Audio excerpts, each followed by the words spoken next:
Jake Asman Show will begin shortly. Thanks to all these great Patreon members who help support the show. Get your super chats ready. Jake will be here in just a moment. If you love the New York Jets, this is the place to be.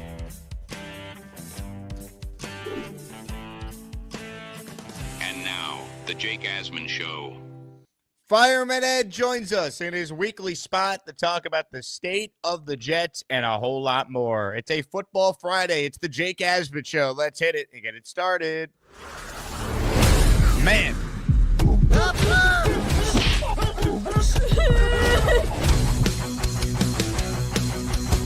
This is the same old Jets. We have Aaron freaking Rodgers. We had Garrett Wilson. We have Breece Hall. Please subscribe and hit the like button below. Super chat, baby. Cut the line. We have Sauce Gardner. We have Quinnen Williams. Now it's time to talk all things New York Jets. It's the Jake Asman Show.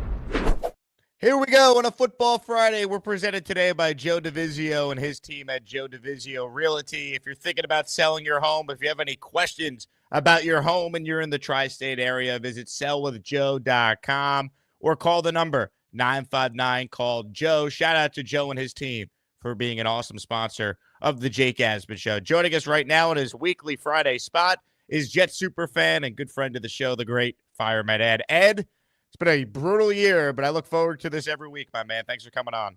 My pleasure, Jake. I love you. You know, you're good man. Good man. So love the show. Yeah, I was telling you off air, I was originally going to be headed down to Miami for this game, but a couple of weeks ago I pulled the plug. I know there's a lot of Jet fans who will still be there. How do you view these final 5 games here? Are you someone who's always rooting for the win no matter what? Because unfortunately we've reached that point in the year where it feels like a lot of fans are almost rooting for losses for a better draft pick at this point. No, I don't. Every game I go into, I always want to win. I don't. There's no way. I can't. I can't root against the Jets. It's not going to happen. It's just not going to happen. The last game of the year, if it's, at that point where it's, fourth quarter and I'm seeing that, wait a minute, this could really be, then maybe, I don't think I'll never root against them. But I can't do it. It's impossible for me to do that. And I mean that. It's impossible. So I just let the cards fall where they may. You can't worry about that. I mean, we talked about that a while ago with the Rams, that Ram game when, if we would have lost the game, we would have gotten Trevor Lawrence, had a shot at Trevor Lawrence. Look what how's that working out? Yeah, to me, how's that working out? Not well at all. It ain't working out. You don't know, Jake. You don't know what's going to happen here. The biggest role in all of football is the draft. I mean, the draft is so you just don't. It's like a baseball player. They hit the ball once every 3 times. It's the same thing in draft. You got about 300. You got 333 is what you're batting in the draft. I mean, when you look at the history of first-round picks, I mean, it's ridiculous. I told you that the last time. I did the rundown for 25 years of the number 1 draft choice quarterbacks coming out for the last, since 25 years ago. And I think it was 33% has had a good career. Not necessarily won a world championship, had a good career. So it's very hard. So I can't root against. I can't worry about that shit. We'll worry about that when April rolls around and stuff. So I can't, I mean, I look at it like this. If they win, I'm not going to be upset, especially if they beat the Dolphins. And if they lose, it doesn't sting as much, unfortunately, because the team's 3-9 going into this game. Listen, it's been a disaster. It's been an absolute disaster.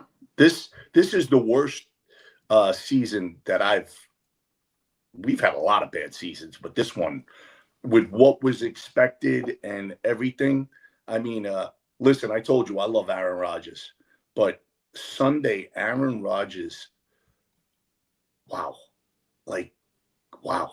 I in the second half of that game, never mind, in the second quarter, when he missed Garrett Wilson, Like he makes that tells you all you need to know.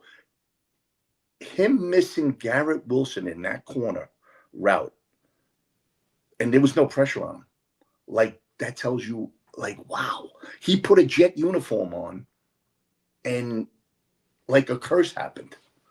I don't understand. Like he was so off on Sunday, especially from that point on. Like that same series is when Leonard Williams intercepted and ran it back. Aaron wasn't the same after that. He just wasn't. And I love him. I love him. I'm hoping he has the next these 5 games. He has throws for a shitload of and has a great last 5 games. I mean, that's what I want. But I can't protect him in that game. I was in those stands and I was just like, wow, holy shit. It's mind boggling. Just is this, I told you, the state of affairs with the Jets. I was never into this conspiracy shit and Joe Willie's got to die and the whole bit, and I'm still not believe that shit. I said, but when you say this team is cursed, you'd have to really go down that route at this point. It's 14 years, bro. I mean, you had a legendary figure come to the Jets, which no one thought would come. He came out of the darkness and he's seen the Jets. I mean, think about what you're talking about. I mean, really, like I have I go back on my Instagram and how excited I was. I look back sometimes, your timeline and go, I was so excited to get him. And honestly, I still look forward to watching him on Sunday because I'm waiting for that vintage Aaron Rodgers, and unfortunately for us, he gets an Achilles tear and it takes time for it. It just affects everything, man. It just does. And Father Time is undefeated. He's undefeated, except for Tom Brady, which is a whole nother story, which is our nemesis, which just tortured us for over 20 years. Just tortured us. Well, tortured us. I mean, here's the thing, right? We'll never know what it would have looked like if Rodgers doesn't suffer the Achilles injury 4 plays in last year. Like, who knows just how much that zapped of what he still had left to play. Maybe not at an MVP level, but still at a high level. And my biggest frustration has been like, okay, we know Aaron has not been great this year, but there's so many other issues with this team, yet he's the one who's blamed for all of it. But to your point, and I've said this, he had to show a lot, down the stretch here to justify the cap hit and the future dead cap stuff to come back next year with a new regime. And I think what's so disappointing about this past Sunday, he's not on the injury report. Clearly, early on in this game, you're seeing him move around a lot better. He's throwing a lead block on the trick play with Corley, but now the accuracy is not there. So if he says he's healthy and he's not on the injury report, then he's got to play better. And I think that's what's so disappointing. This is now the 3rd game in a row where he hasn't thrown for more than 200 passing yards. He just does not look like the same guy that he was even earlier this season. Listen, like I said to you, I'm his biggest supporter, and I couldn't support him on Sunday. I mean, I'm not talking. Listen, I always root for him. I love the guy. He's a legendary. I love Aaron Rodgers, period. So, but I'm still holding out hope that I'm going to see that vintage part of him because this is how I feel. I want to see him play well, really well, for the last 5 games so that the next regime that comes in, he's already stated if he plays, he'd like to play for us. I'd love to see him be the stopgap to what we're going to do in the future. I would love to see that.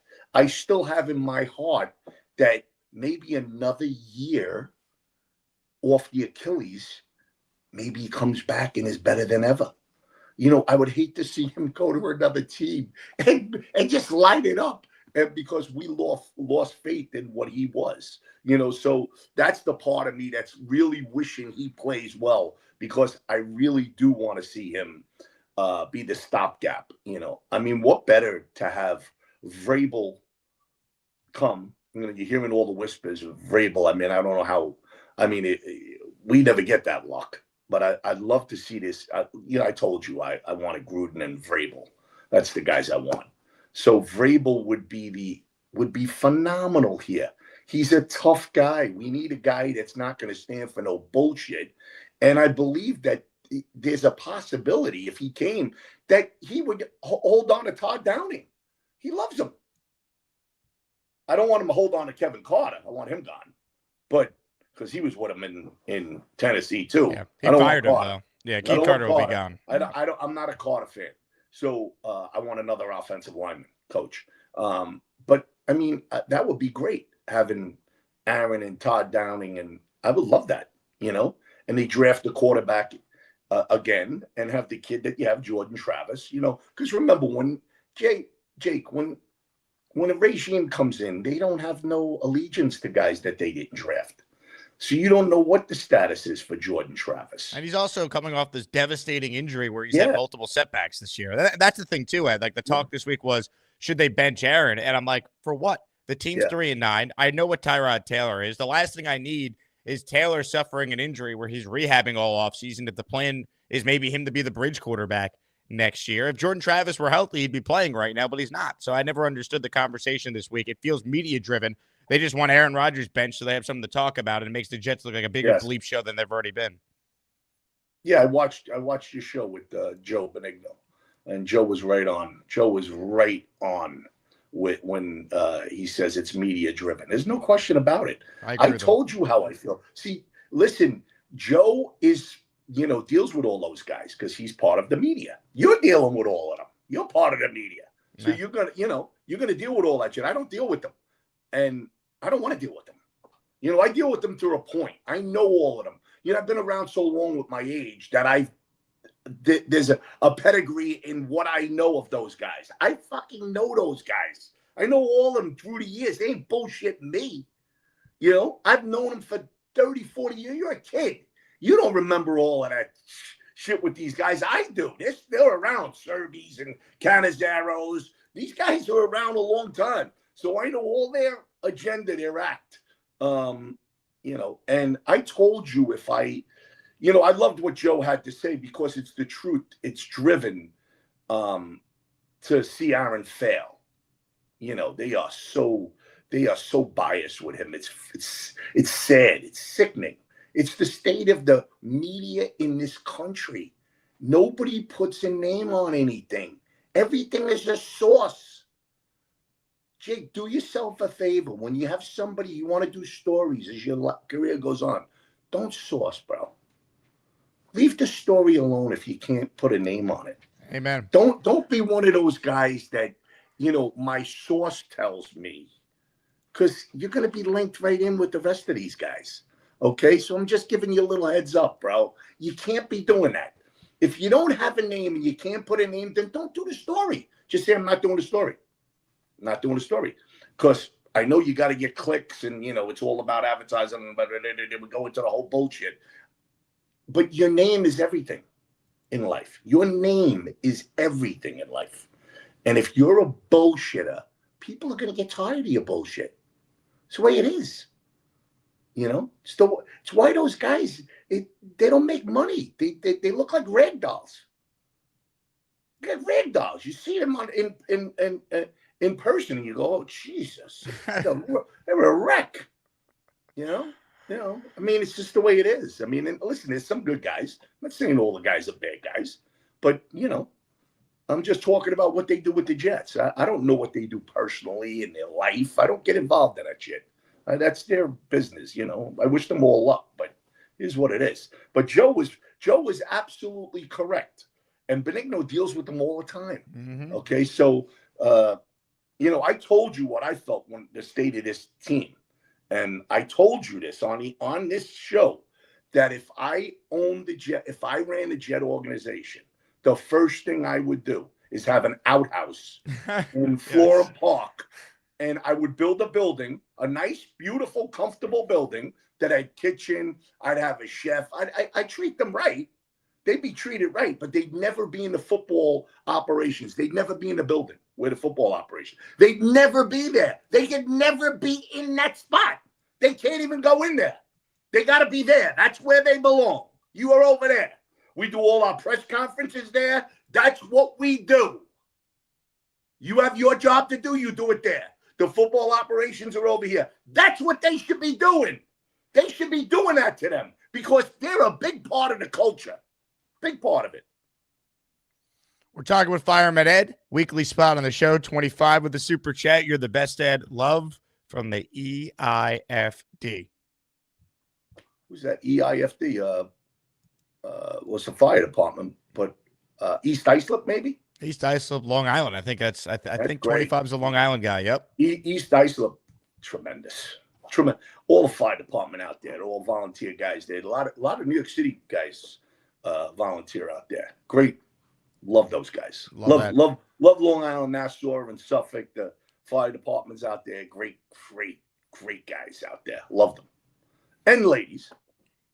Well said. Now, Ed, let's get into what happened on Sunday, right? So I was getting messages from people and getting tagged in tweets that you were not being shown on the screen at all during this game this past Sunday against the Seahawks.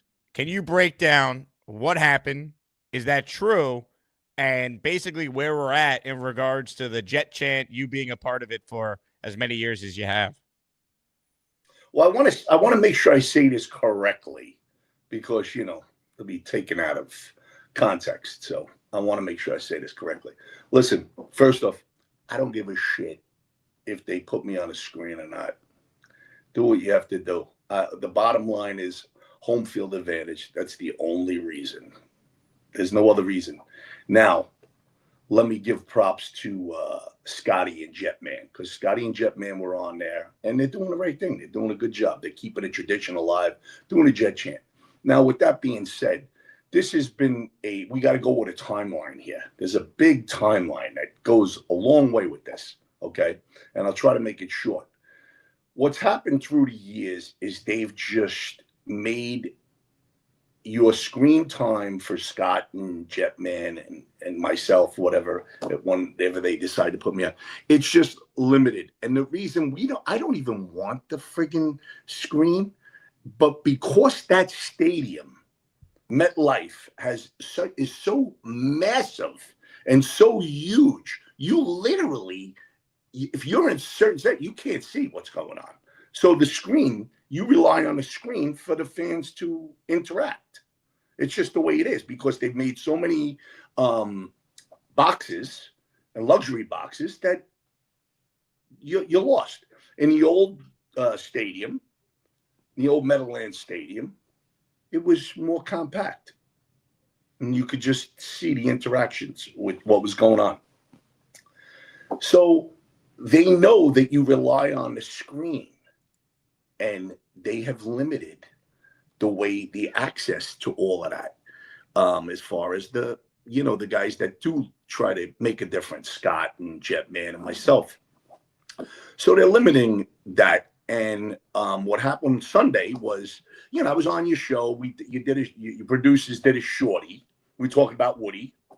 And, they didn't hear the whole context. They only heard the shorty. They seen the shorty because this is what we do in life. We don't watch a podcast. We watch shorties. Shorties are much better. And we're on to the next thing and the next thing and the next thing. We got to keep going. We got to entertain ourselves as much as possible. So they seen me say that is Woody senile, going senile. It was just let's get it straight. And this is not to kiss ass at all. This is just factual. I love Woody and I love Chris. Do I agree with what I told you, what I felt with them, as far as they're not 365, 24/7? That's just a fact. I'll stand by that. But that doesn't mean they're not good guys and they're not wanting to win and they're not trying to win and they don't put their money into it. I believe all of that. But when he gets involved in the everyday, day-to-day in the team, as far as decision-making, that's what you hire guys for. You hire the GM and the head coach to do that. So he got involved, and I have a problem with that. Okay? He's since fired, guys, right? But you hear, Jake, I'm trying to give you an overall story of what's going on there. All right? So they obviously listen to what your show is. Good for you. They listen. So they decided this was Out of the blue, I'm up on the chair, and you know where I am, where I stand up. Well, nothing. They didn't put me on. I said, all right. So I knew right away it had to be that. The entire game? The whole time, no, they didn't put me on at all. I mean, I still tried to do defensive chants in my section and stuff.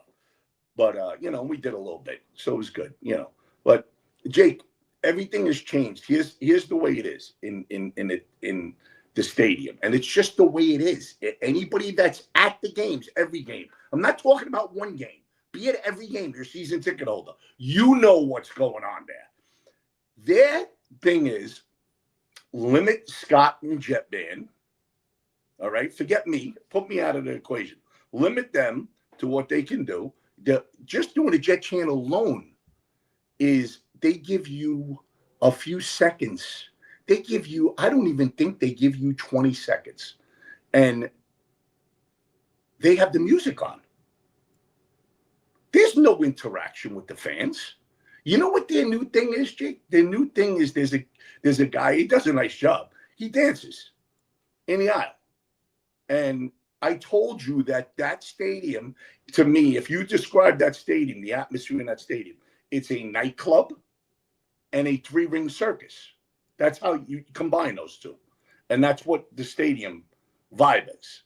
So, and I'm right, because now their new thing is they want the guy to dance. He dances. So they put, dance music on and he dances in the aisle. He dances. This is their thing. It's incredible what the football operations that this is what they are thinking in football. That it's, we got to entertain everybody. It's not about the game. Jake, I still have plenty of energy, thank God. When we go down, when other teams are going to score and they're inside the 20, whatever side of the field it is, I'm on a 40-yard line. You know what I want to do? I want to run down like I used to do it. Run down to that section and get the crowd insane. Like we had done that in the past. I don't know if you're too young to remember that, but I used to do that quite a bit. Unfortunately, with these phones, you can't do that because you need security, and everybody doesn't love Fireman Ed. So who's going to throw a beer on you? Who's going to spit on you? So, like the game has changed. But to me, I still have, you might as well call me a relic. To me, I want to get the crowd as nuts as possible, home field advantage, right? That's all we're trying to do. Get that atmosphere of, just intimidation, insanity, the crowd. That's still my thought process. But the game has changed. And what they've done is they've made it an entertainment. The music doesn't stop. It's just constant entertainment. It's unbelievable. It's sad.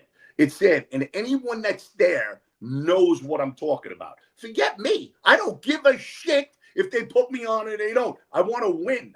We want to win a world championship. That's the ultimate goal, isn't it? That's why we're all there. We're all there. And forget a world championship. How about getting a home playoff game? Which we haven't had since 2002. 2002, we've never had a home playoff game in this stadium because the stadium sucks. Stadium's horrible. It's a horrible stadium. You made a bad move, Mara and Johnson. They are a disgrace. You're a disgrace for giving the fans that. That's what you gave the fans. You should be ashamed of yourselves, what you did with that stadium. It's that bad. It's that bad. Okay? And then to top it all off, we got to entertain everybody. It's not about the football. I keep saying the same thing. I keep going back to it. All right? So they're listening, and it doesn't make a difference because I'm obsolete. They're phasing me out. Listen, I love them no matter what, bro. I'm going to be there. Until I take my seats, I'm going to be there. So, and I'll talk up because everybody thinks you're getting something. That's bullshit. Okay? So I got my seats. I'll be sitting in my seats. I'm good. I'm good. And I hope Scott and Jetman get plenty of airtime and try to make a difference, because that's what they're trying to do. Make a difference. That's all they're trying to do. And then they got their people that hate them. So, that's life. That's the way it is. But I tried to give you what's going on there. And it's that simple, Jake. So do you think these last 2 home games, they're not going to show you on the screen as well? I don't give a rat's ass. As far as I'm concerned, I told you what my impact, what I'd love to do. And unfortunately, the game has changed. I would love to go from section to section, because I know I would make a difference going from section to section. I know I would. Because the fans, most of them, I'm fortunate, love me. I'm fortunate. I'm fortunate. I'm humbled. I never take that for granted. And there's people that hate you. So those are the ones you got to worry about, because, I want to beat the living.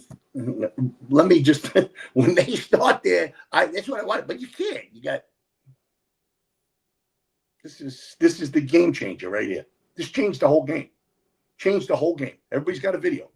Everybody's video. Let's get them. Let's get them. Let's get them. That life has changed. It's not the way I grew up. We grew up differently. When there was issues and things that happen, we take care of it.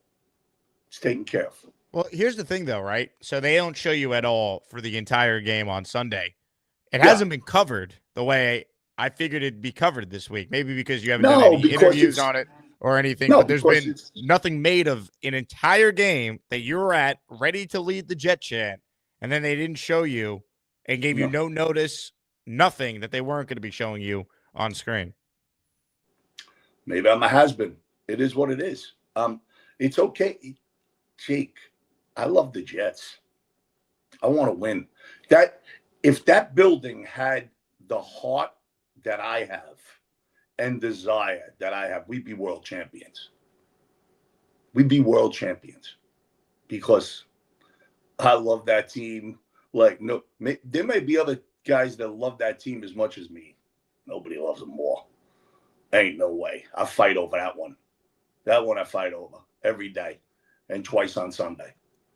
So, it is what it is. I don't care if it's covered or it's not covered, because, the product on the field is a disgrace, and we're not being run correctly in all aspects of the organization. The organization needs a complete overhaul, and I mean from top to bottom. They need a complete overhaul, and it starts at the top. I know that Woody and Chris want to win, but they don't know how to win. They need to start listening to the people. I just hope they hire the right guys and let them be. Let them do what they got to do. Because this is the first time in 25 years that this guy's got involved, And I like Woody. I told you, I like him. He's a good guy. He ain't getting any younger. He wants to win. I know he does. But you got to stay out of the football operations. You hire the right guys, and then you move on. You can't. I told you the last time that if that athletic article was wrong, what they insinuated on Woody Johnson, then he should hold a press conference and say that is inaccurate. He never did.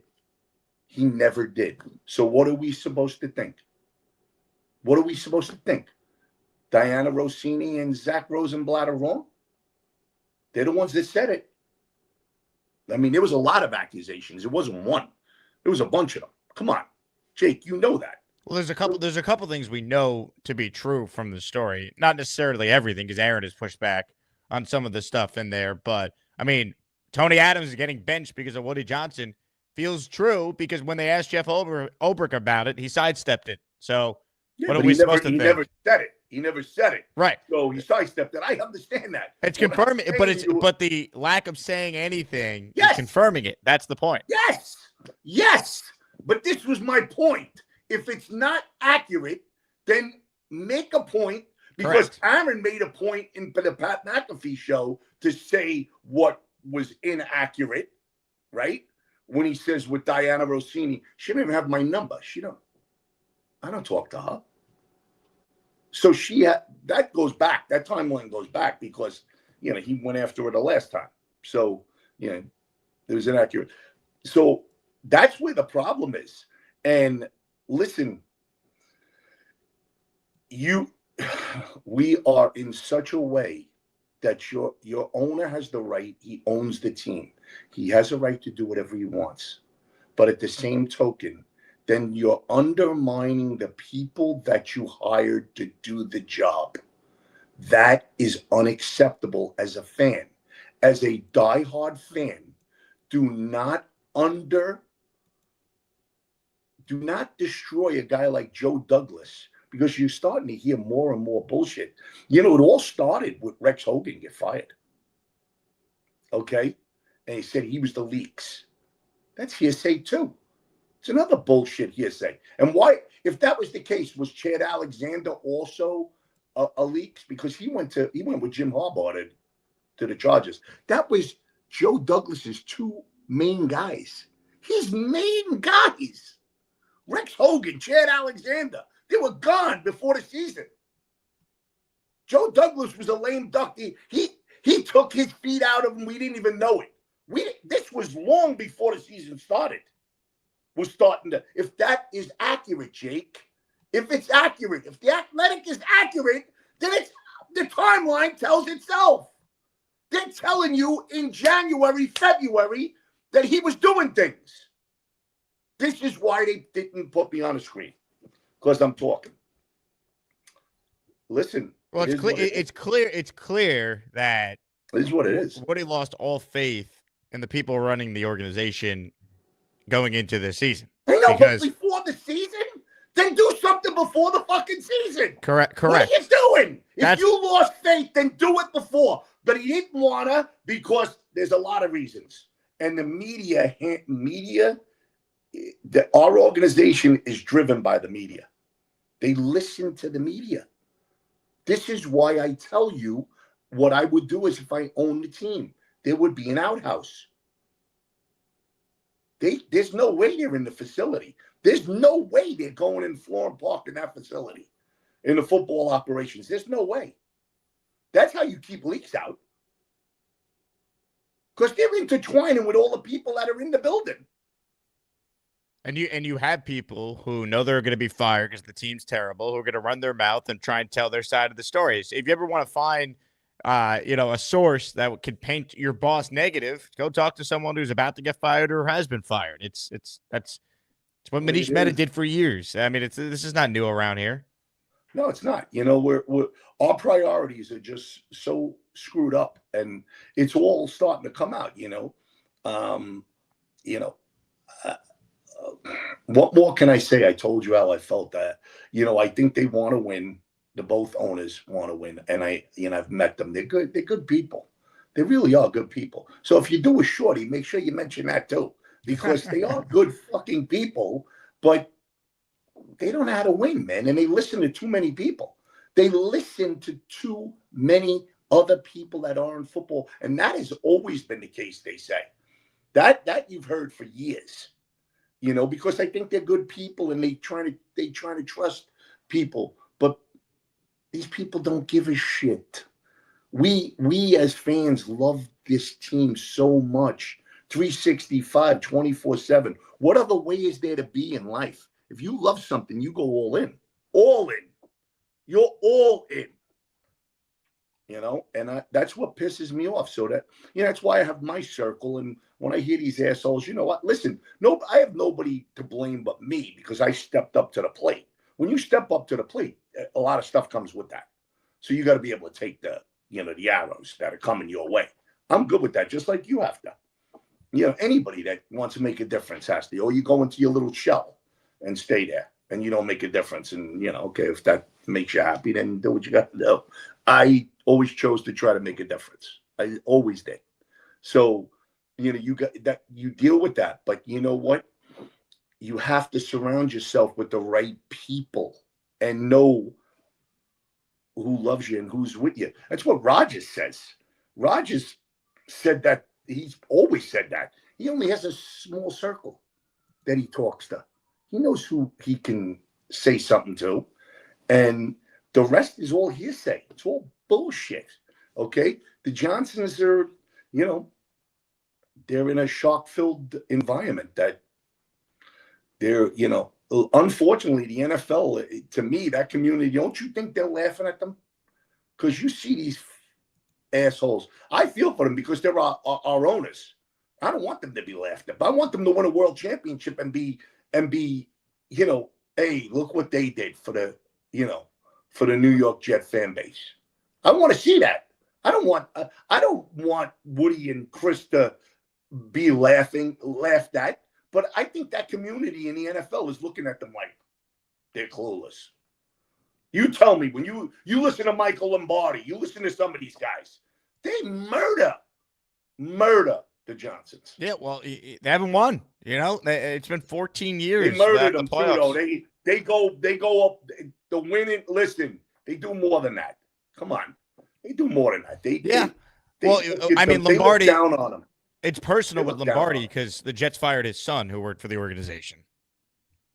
Yeah, they look down on him. They just do. A lot of those guys look down on him, and it pisses me off because they are the owners of the team, and I want them to succeed because they're part of the green and white, man. I love them. I love everything about the green and white. So yeah, it pisses me off. So when I say something, I'm saying it because I mean it, not for my own good. So they chose to decide they don't want to put me on a screen no more. Listen, Jake, it ain't the same anyway because you're limited when you're on there. You can't really make a difference because that stadium sucks. Stadium's horrible. But if they win, it'll all take care of itself. Get a winner on there, it'll all take care of itself. And we'll all be joyful, Right.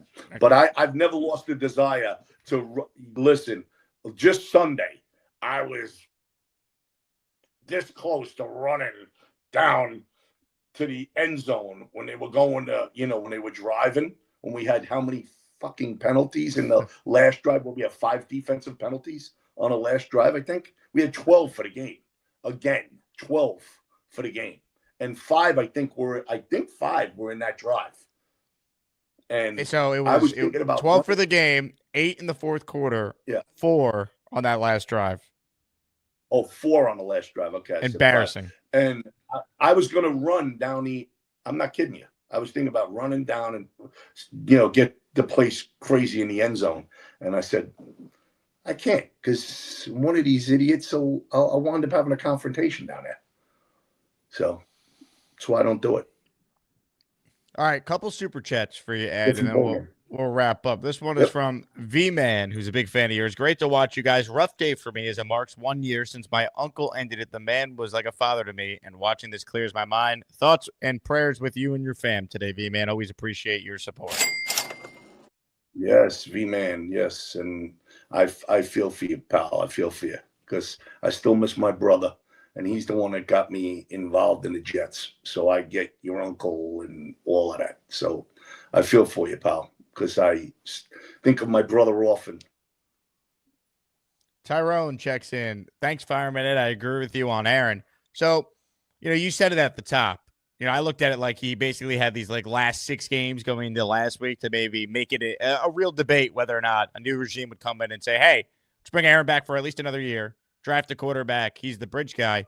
He didn't look good on Sunday. Everyone with eyes could see that. He's still holding out hope, faith.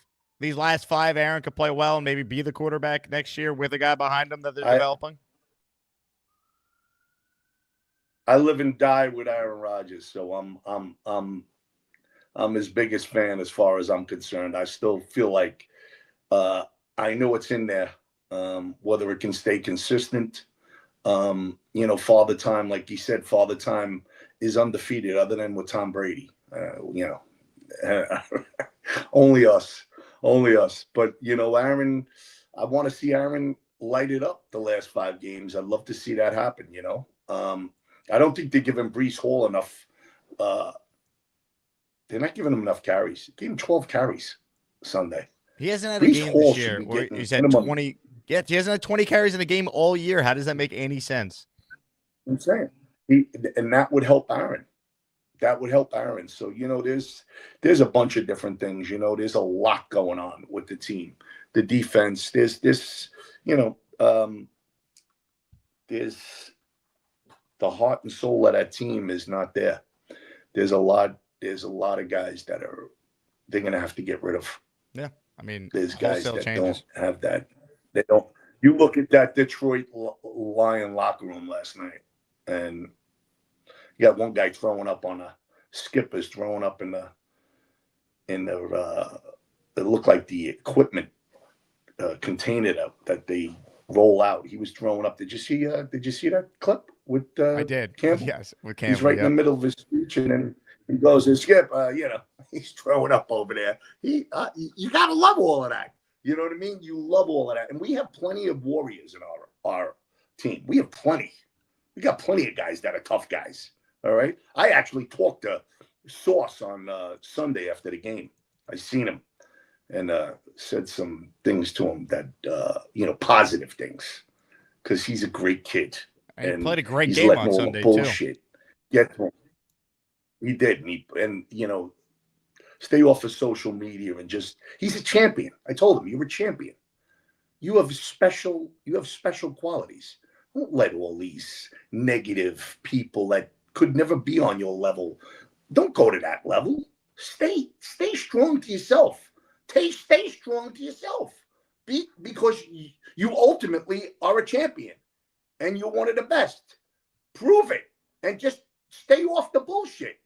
Don't let the negative vibe get to you. I said a lot of things to him anyway. He's a great kid. Great kid. We got warriors in that locker room. We just don't have enough of them. And the biggest thing is our leadership at the coaching end of them. With our coaching, Ulbricht's over his head. He's a great guy. Good defensive coordinator, but he's over his head. But he was thrust into a situation that's very, I think, hard for anyone.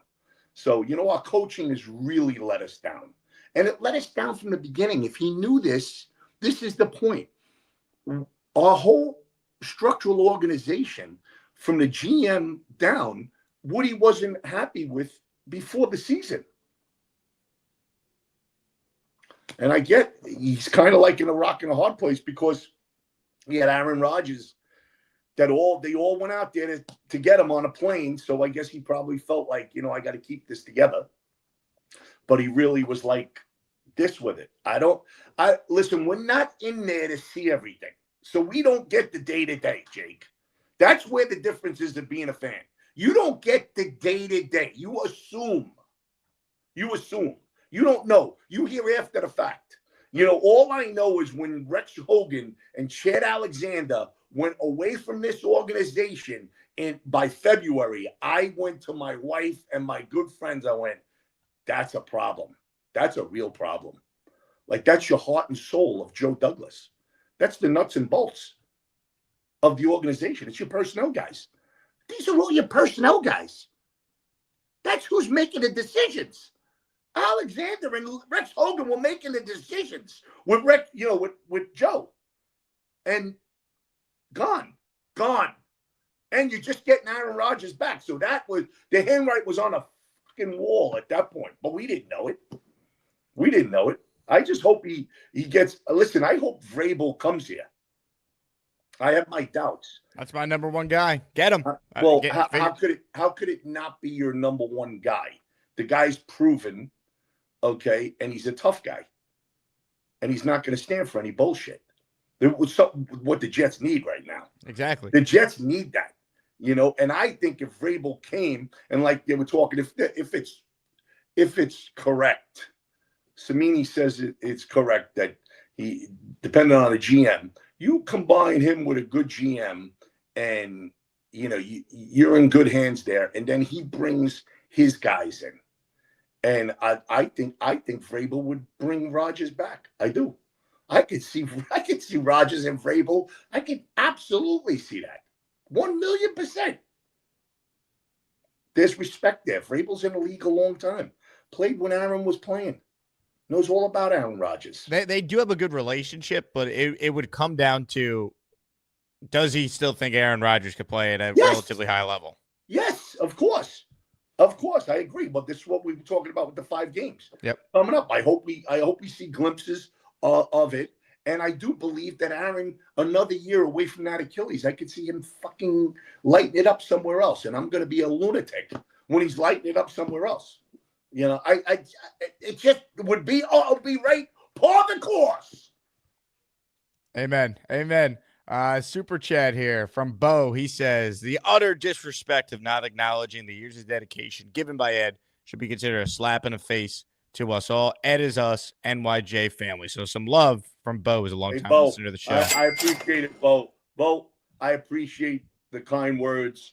I'm not looking for it. I understand it. Listen, what I did from the heart. I've always loved what I've done. I tried to make a difference, and I'm good. If it's over, I'm good. I'll still be there. I'll still be at the games. Still be doing my thing. So I'm good. I'm good one way or another. I want as long as God lets me stay healthy, I'm going to be at those games because I still enjoy being at the game. As much as they make it a 3-ring circus, and there's a lot of things I would do differently there.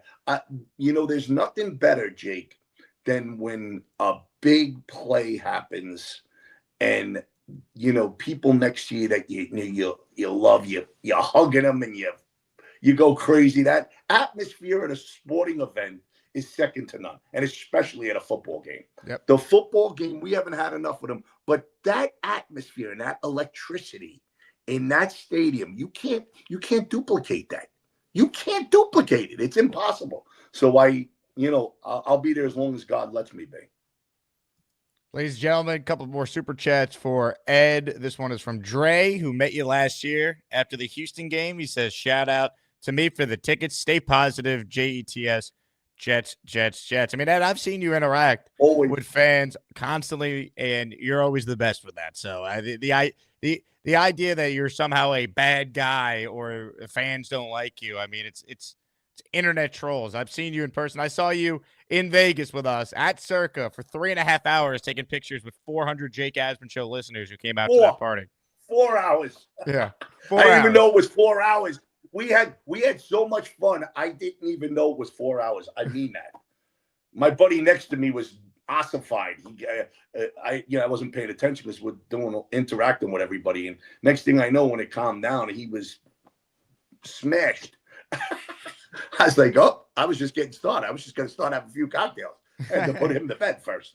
But it was great. Listen, the fans are the best. There's nothing better than the New York Jet fan because they suffered so long. Nobody has it harder than the Jet fan. We don't have our own home. Detroit does. Cleveland does. Buffalo does. Those are the teams that you compare us to. We don't even have our own stadium. So we are the most diehard fans that are in the NFL because we're just ridiculed and it's pathetic, but the fans just keep going. And my positivity, Bo, will never change. Never. They can never get me down. Never. NYC writes in, in Woody's defense, he let Joe Douglas run the show without interfering until it was too late, and he had to let Salah go, which was the first time during his ownership. I mean, he tried. It didn't work. And we've said this, and it's too late now, but the mistake was not changing the coaching staff at the end of last year. If you had that little faith in Robert Saleh 5 games in, maybe Mike Vrabel's coaching this year's team right now, and we're not 3-9 talking about the next GM and coach coming in to try and fix this team. It all comes down to Aaron Rodgers' Achilles. Yep. That's the timeline. I gave everyone a mulligan. We can say everything, Jake, we can say everything we want with Woody Johnson, with Chris Johnson. The bottom line was it was in place, and we got somebody put the Maluk on the Jets, all right? And the rest is history. And, I told you, I thought Woody and Chris want to win. They haven't had luck, but they got to start getting guys in here that they trust and stop listening to people that aren't football guys. They put Tannenbaum in charge. Let's hope Mike gets it done and has our best interests in hand, which I think he does. So hopefully, I'd love to see Vrabel or Gruden. Those are the two guys I want, Jake. I want one or the other. I'll tell you what. One or the other. If John Gruden is this team's head coach, Fireman Ed's going back up on the jumbo-tron. It's J-E-T-S, Jets. I love Fireman Ed, too. This too shall pass, buddy. This too shall pass. Remember, it is what it is. It's all good, bro. It's all good. I think you'll be back up there, but it is wild that we'll see what happens these last two. But the idea you're not going to be up there for home opener next year, I'm not buying it. I'm just not buying it. They still got Scotty and Jetman. They do a good job. They do a good job. So it is what it is. If that's it, they don't want to. They don't let the cards fall where they may. Yeah, I'm good. Ed, you have a great weekend. Appreciate you hopping on as always, and let's stick it to the Dolphins on Sunday. Let's beat those Dolphins, and let's have a cocktail for Fireman Ed's cocktail with the QR code for John. Right there, everyone. It's up there. Listen, find it in your heart. Johnny's battling like hell in Norfolk, Virginia. Come on, give him a few dollars, help him out. He's trying to walk. It's very expensive. It's not an easy process. So, and they're great family, military family. Help out John Moan Hay and have a Fireman Ed lager Sunday. Enjoy. There it is. Why not? 5 o'clock somewhere. Nice. Anyway, Jake, love you, bro. Ed, you're the best. Hang in there, all right? Let's beat the Dolphins. Let's beat the Dolphins. Let's go, We haven't baby. beat them in 8 years down there. I know. All right, bro. All the Ladies and best. gentlemen, the great Fireman Ed with us in his weekly spot on the show. Appreciate Ed coming on, telling his story. Once again, hadn't been covered this week, but Ed believes the comments he's made about the Jets and Woody Johnson on this show, which, by the way, I mean, Ed's a Jet fan like all of us who are frustrated beyond belief with this year. He believes that's why they didn't show him on the screen the entire game this past Sunday. Hit the like button if you're just tuning in. I want to give a huge shout out to #1 Austrian Jet fan who became a channel member during the show. If you missed it, for every channel member we get, whether you become a member or you gift yourself or someone else a channel member, here's what happens. It's the Asmaniac membership raffle. For every membership gifted, you receive 1 ticket entered in the raffle to win epic prizes. Here's the deal. We are 75 members total since we started the raffle. Now, the fishbowl will be here today, so I'm excited about that. So you'll actually be able to see me put the ticket with someone's name on it in the fishbowl. When we hit 100, we're doing the drawing for our first big prize, which is the Garrett Wilson jersey that I will send to you. We'll do a consolation prize where second and third place will get a item from the jakeasman.com merch store. But since we started doing this 2 days ago, we are at 75 members. So we're 25 away from 100, and then we'll draw from the fishbowl 3 winners. The grand prize winner of the G5 jersey, and then I'll get the info for second and third place, figure out what you guys want from that merch store. So if you want to have a raffle ticket, gift your fellow listener a membership, or sign up for yourself like Austrian Jet fan did. Snake Pilskin writes in, Sauce gets ripped for nothing. Has he had a great year for his standards? No. Do I think the criticism is over the top? Absolutely. Would I trade Sauce Gardner coming off this year? No shot. It doesn't mean I got to pay him a massive extension after this year. You could let him play on his 4th year like Quinnen Williams did. But I'm not trading Sauce. He's a foundational piece of this team. Austrian Jet fan says, you shipping Fireman Ed beer to Europe? I'd order. Boom. I don't know, Austrian Jet fan. It's a good question. Check it out. Steven NYC with a super chat for the people here. I sat behind Klecko 73, Harper 42 jerseys, chanting JETS at Shea Stadium with my brother. Remember the last game at Shea Stadium? What, the 1983 season, I believe, right, Steven? Appreciate the super chat. John says, hello, Jake, Fireman Ed. Thank you both for what you do. John, thank you for watching. If you're one of the people out there who's watching the show live, please click the like button right now and subscribe to the channel. If you're watching after the fact, thanks for your support. We're in this all together, baby. Boy Green joins us today at 4 p.m., so we're back with another double dip of shows. How about our guy, Bo? He's making a case to get us to 100 members. Hit the alarm.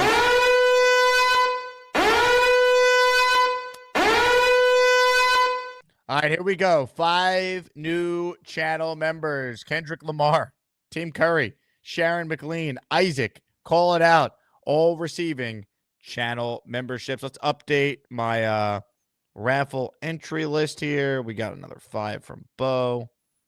Bo, thank you very much. We're now at, 80 members now. Looking at my list here. 20 away from the giveaway. And then I'm going to just wait till I get the fishbowl to actually do it because I'm going to do it live on the air. All right, let's get to your calls. Gusbuster Hotline's open. I keep talking about the merch store. See it for yourself. Go to jakeasman.com right now. If you're a Patreon member, you'll get 15% off every item. Shout out to everyone who's bought merch. Holiday season's coming up. If you don't want to buy someone in your life jet gear, maybe they'll like Asmaniac gear instead. jakeasman.com. Get your gear today. Quick reminder, Sunday, I'm on ESPN New York. I'm hosting from 4 to 8 p.m., so 4-hour show. That means the Jake Asman YouTube show covering the Jets-Dolphins game, the post-game, that will start at 8. So watch the Jets at 1. Hopefully they win. If they don't, calm down. Watch the 4 o'clocks, and then we'll go live at 8, and we'll cover the Jet-Dolphin game. So get ready. First up on the Gusbuster Hotline today is Philly Noodles. Hello, Philly. Hey, what's going on, Jake? How are you? I'm pretty good, dude. Just, hanging out here with my bricks. Hey, let's go, baby. You know what I'm saying? Yeah. Back with Fireman Ed comments. I know everyone's afraid, oh my God, Aaron's just he's gonna leave us after we cut him, and he's gonna go win a Super Bowl and light it up, and it's not happening. Please stop, everybody. Calm down. Like, nobody, we wanted him because he knew we needed him. So he wanted us even more. It's like that situation, you go to prom and, you're lucky you landed that girl, but she's like 3 girls behind now. She's not as hot anymore, Like she was like the girl that tried to date at the beginning of the year, the end of the year, the other girl's hotter. You messed up. It's not a big deal. I think that just the retool is there. People with I can't believe we're back at this again with the sauce thing. What are we talking about? I want a head coach that says, I'm bringing in a DC who's going to revamp him and turn him back to a Pro Bowler with interceptions. That's what I want. I want somebody who wants to turn over young talent. I want them to say, I'm going to make this young talent that much better. That's probably what Dan Campbell said. I'm going to take what we got here, make it better, and then bite some kneecaps, right? So we need kind of the same type of flavor. Well, it starts with coaching, but they also built it up the right way there. Like, look at the personnel moves Brad Holmes has made over the last several years. Yeah, so it can get done, period, end of story. Now, my ritual on Fridays, Fireman Ed here, we usually light something off. Listen, went out of my way. I grabbed an animal spirit totem for each game we got left. I got a Buffalo Bill in waiting, okay? I got a Jaguar in waiting. I couldn't get a Seahawk because it's not real. The Seahawk is fake. You would have to go with like an Osprey. I couldn't find an Osprey online.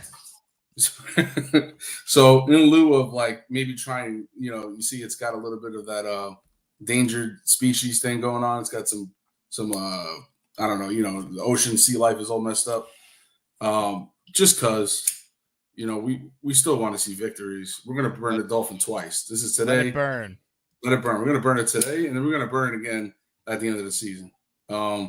Honestly, my take, we need to sit Sauce. I do not want him messed up for next season. Probably IR him. And you know what? Give me some stickers. What happened to Quantez? What happened to, this kid, he's going to be something. He had a penalty on Sunday.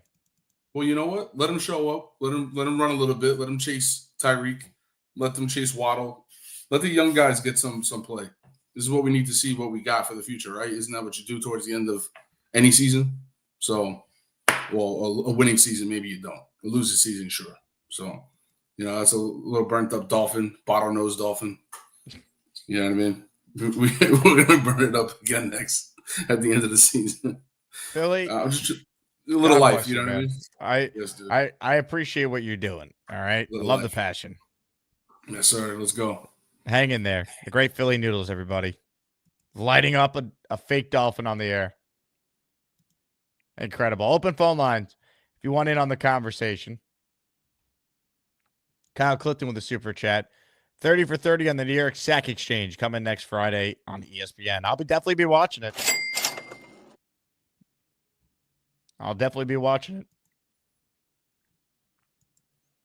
Ladies and gentlemen, joining us right now on the Gusbuster Hotline is this guy. The only thing better than all these shoes is... I lied. He's not there. He dropped out. Bad job by Mr. Bonesy.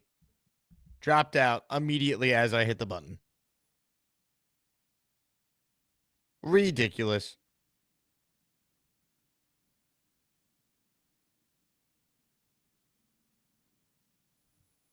Bad job, Bonesy.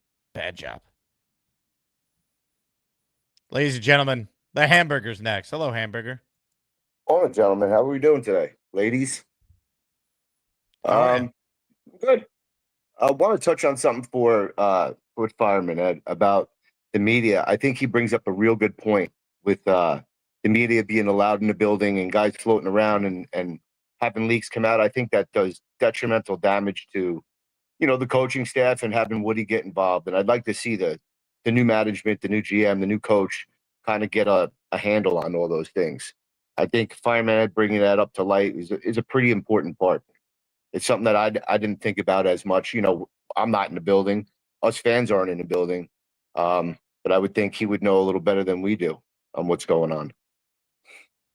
I actually don't think it's the worst idea, but I think at the end of the day, if you just hire stable people that are good at their jobs, you can figure it out. You know what I mean? Like the Yankees are just in the World Series. The Mets just had a great year. You know that as a Met fan. Like the Knicks were bigger than the Jets. It's not a problem. You got to win at the end of the day. Yeah. Well, what I like what the Mets do is there's not a lot of leaks and you don't know a lot and it kind of keeps all the noise down. But there is a lot of leaks when you lose, So what changed with the Mets? Obviously ownership changed, correct. But they also got the right people running their organization. Correct.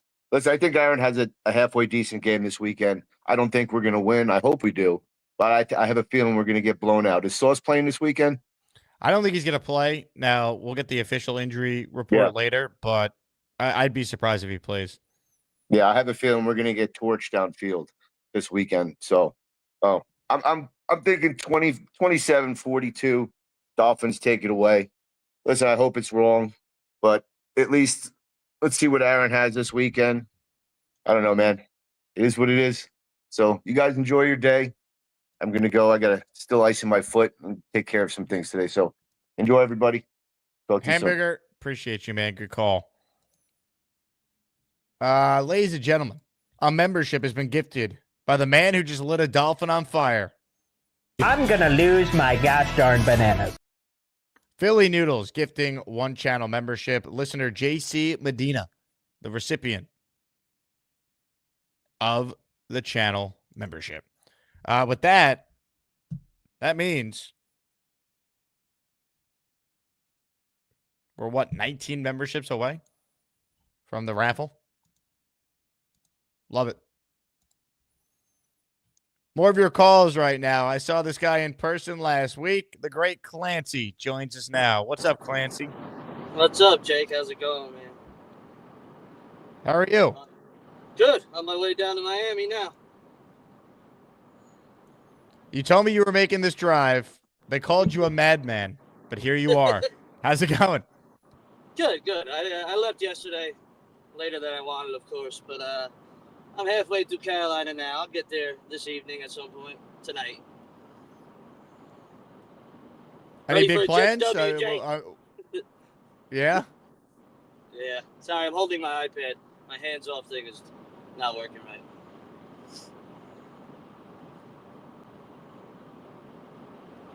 Give us the breakdown, Clancy. What's on the itinerary down in Miami? I don't know. Beach, restaurants, maybe a bar or two, and some Jets football. All right. Let's go, baby. Let's get it. Just wanted to check in, Jake. You're my man. Clancy, you're the man. Appreciate the call. Rare Clancy call, but we know Clancy's always engaged in the chat and in our Discord.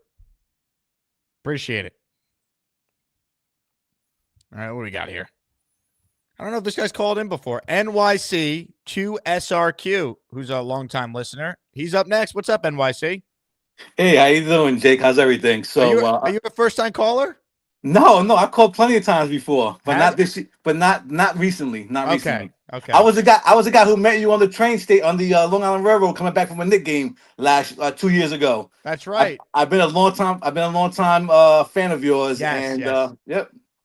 I So remember that. You haven't called the show in a while, though, to be fair. I haven't called the show in a while. Correct. I haven't called the show in a while. Yes, but I am an Asmaniac, a long-time Asmaniac, and appreciate your show. I listen to it, even if it's not live. I always listen to it after the fact as well. Thank you, man. Yeah, absolutely. Quick question I want to ask you. So I want to go back to the question I asked earlier in regards to Woody Johnson tried with JD, right? And obviously JD messed up with not getting the quarterback, the backup quarterback after Aaron Rodgers got hit last year, got taken out. Totally understand that aspect. So I totally agree with what you guys said earlier. My question to you is the upcoming coaches that are on the list, and NYC, we lost you. We can't hear you. sorry, can you hear me now? Sorry, can you hear me now? Guess. Someone called you. Yeah, somebody was trying to call me. I hung up on them though. That always happens. Hey, for those calling from the phone, put your phone on Do Not Disturb before you call in, because that is exactly why. Good point. Good point. Sorry about that. You're good, man. So my question to you is Flores, right? So I know he comes from the Belichick tree, right? And if I'm correct, but with Flores, isn't he a New York native? Isn't he originally from Queens? He's from Brooklyn. Yeah, and I heard he's actually a Jet. He grew up as a Jets fan. I don't know if he grew up a Jet or a Giant fan. I don't remember that, but I do know he's from Brooklyn. Okay. Yeah, so I mean, perfect. That would be my number one. Will be Flores, and I'm right with you. It should be the next coach should be someone who has been a head coach prior, rather than someone coming out of of a coordinator position and then becoming a head coach the first time. I don't want that guy anymore. I don't care if it's a guy from Detroit. I don't want that guy. I think that guy's an offensive coordinator. I don't even think he's going to be a good head coach either. I like Flores. That's my number one guy. Rex Ryan, he's a has-been, and I love Rex. But I think he's a has-been, but Flores is my number one if I would go with a coach that has been a coach prior. Over Mike Vrabel, you would take Flores. Yes. I like Flores. I just have him probably a little further down my list. I have Vrabel as my number one. Yeah, I only like Flores because he's a New Yorker, right? And he understands the Jets mentality, right? Because even though if he's not a Jets fan, he's lived in New York. He understands New York sports. He understands the New York media, and that's what's the big key thing about any of the sports teams here in New York, right? Is that you got to get along with the media, and if you don't get along with the media will eat you up. You got to win. You got to win and not let the media affect you. You got to not let it, because there's going to be adversity when you're here, and when you lose, it's magnified here more than it is elsewhere. No one's talking about the Jaguars potentially having the number one pick in the draft for the third time in 5 years. You don't hear a peep about that with their generational quarterback who's as mediocre as they come.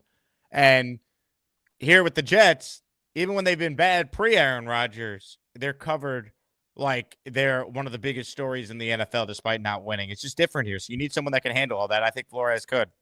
Yeah, I mean, and to make a last point, you're 100% right. I mean, there's a reason why the Jets are number 5 or number 6 in the Forbes 500 of the most expensive team to own and all of sports. I completely agree. So I'll leave it at that. Jake, it is a pleasure talking to you again, and I'll keep sending out my my super chats. NYC, thank you for calling back. We got to get you back as a regular, man. I could see you doing some damage in March, man. We need you. You're a smart caller, a phenomenal goatee. I mean, come on now. I'm trying. But it is nice out here. So I live outside of Sarasota. That's why I have the SRQ, because that's the airport code in Sarasota. Okay. So I live in Sarasota, Florida now for 8 years, but there's not that many Jet fans on the west coast of Florida. At least I haven't met. So I love it, man. Well, appreciate you calling in, dude. Thanks so much for the support. All right, have a good one. Great call there. We need more callers like that. Love it. And I do remember meeting him. I was coming back. It was either a Knicks or an Islanders game, but I met him on the Long Island Railroad. This was like 2 years ago. I was with our merch store director that night, and we were getting off at Hicksville, and then I remember meeting him. NYC, you're a good man. C with a super chat. Tuning in late. Sorry if this was talked about. What do you think of Ben Johnson's demands? Pretty bold for what would be a first-time head coach. Look, I don't have a problem if that's his criteria.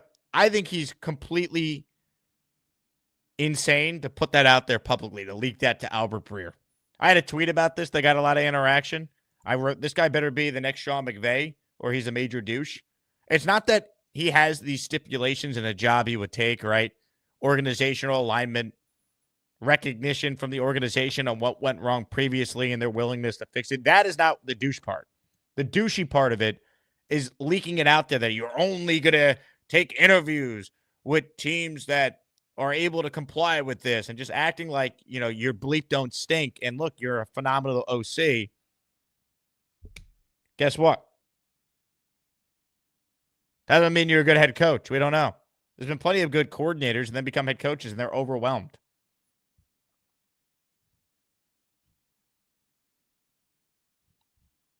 I mean, that's the difference.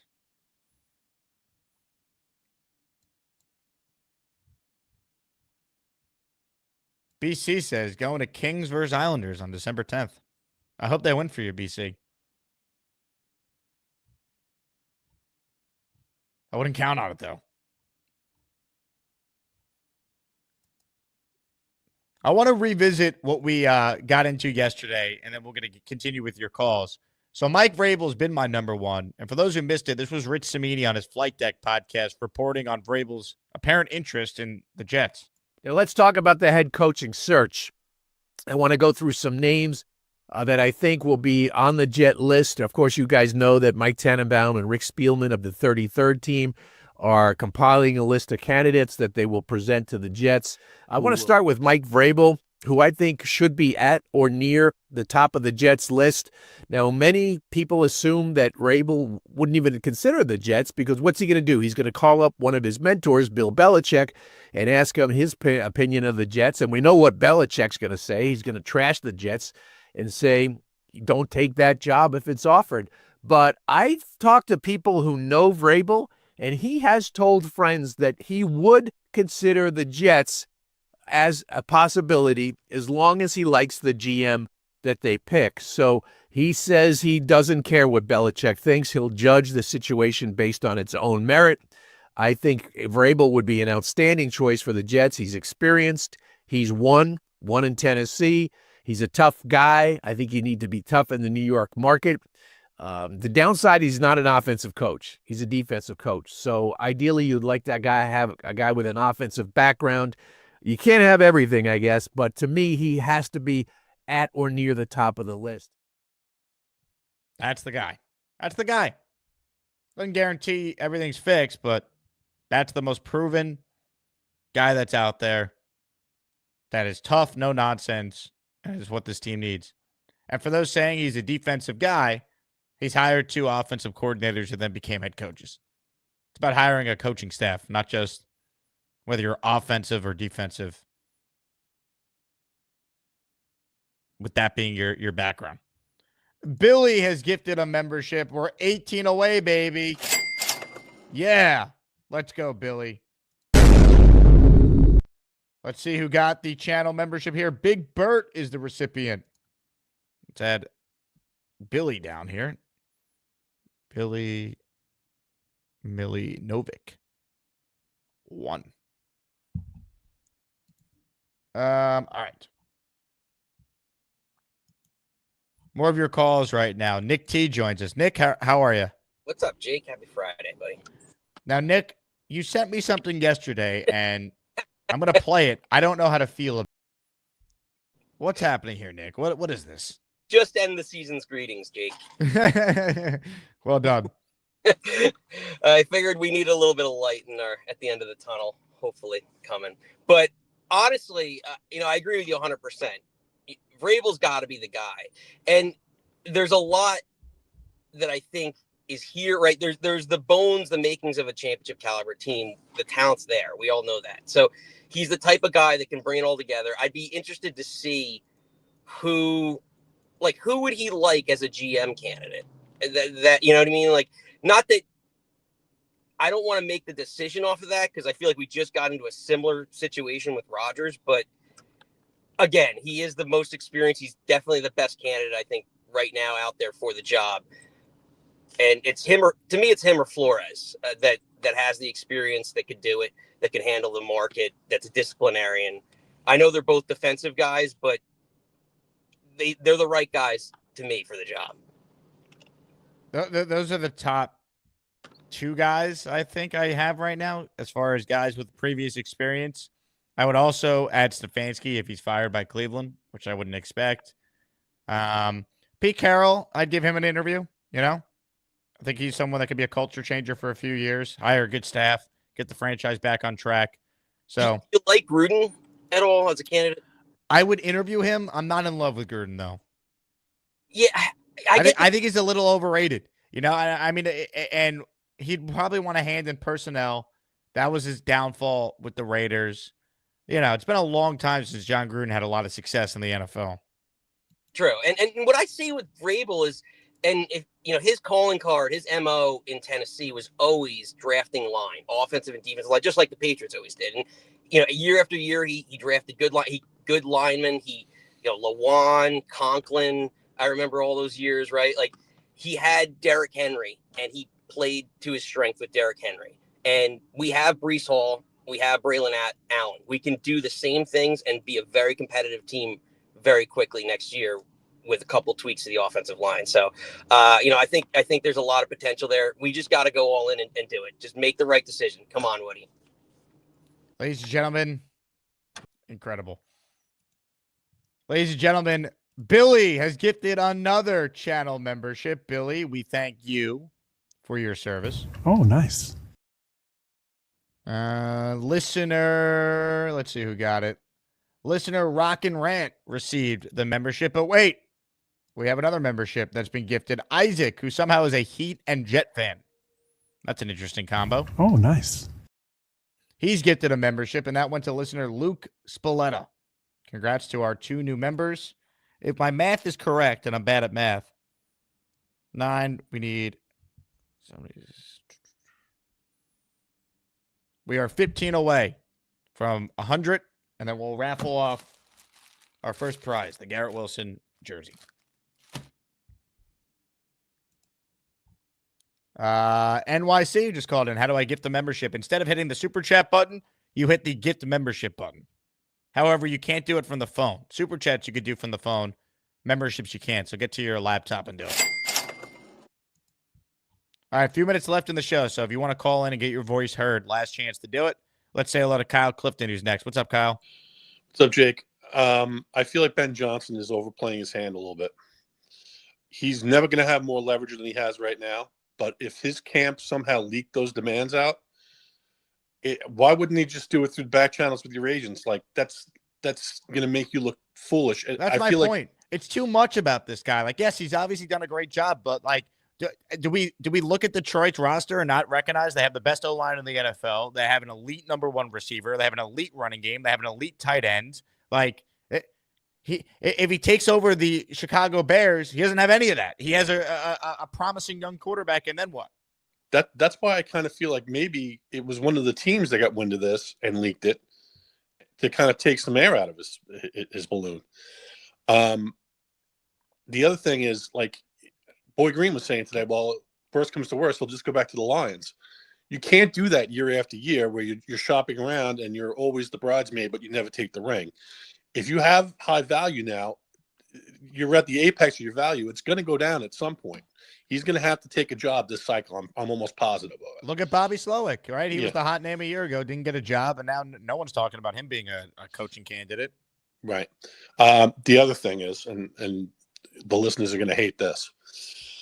I've talked about how I like the assistant GM with the Steelers, Weidel, and how I think we should give Arthur Smith an interview. in that same context, I think that Justin Fields has played better every year in the league. He's improved every year, and he's played very well in his time as a starter this year. I'd be interested in bringing him in to compete with Tyrod and with Jordan Travis. Throw the role, the quarterback room wide open to competition next year, and then build up the rest of the team. And if you decide at the end of that Fields or Travis aren't the answer for the future, then you go back into the draft in 26 to look for a quarterback. I don't mind Fields as the bridge. You bring him in, Tyrod, maybe you draft someone and let it play out. Look what the Steelers did. The Steelers literally brought in Russell Wilson and Justin Fields, and with good coaching, because they already had talent, and Tomlin we know is Tomlin, they're 9-3 right now. Especially if we feel like those Steelers guys, Weidl and Smith and Fields can play well in the sandbox. Yes, why don't we give that a try for a year, and then maybe we can always go back to the draft. Thanks for your time, Jake. Kyle, great call as always, man. Appreciate it. I don't love Arthur Smith as this team's next head coach, but I like the idea of hiring a front office executive from the Steelers, because look what they do every year.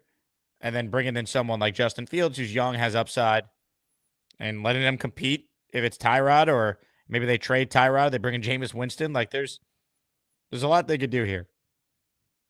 Tyrod's under contract, but his money is very movable, so they could trade him to a different team.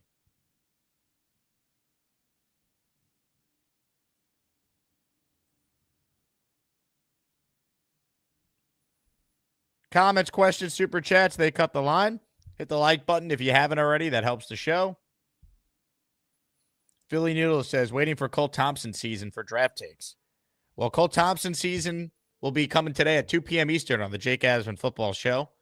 I also will tell you, though, that Cole will definitely be on with us for draft season in the offseason on the Jet Show. So we'll get you covered there.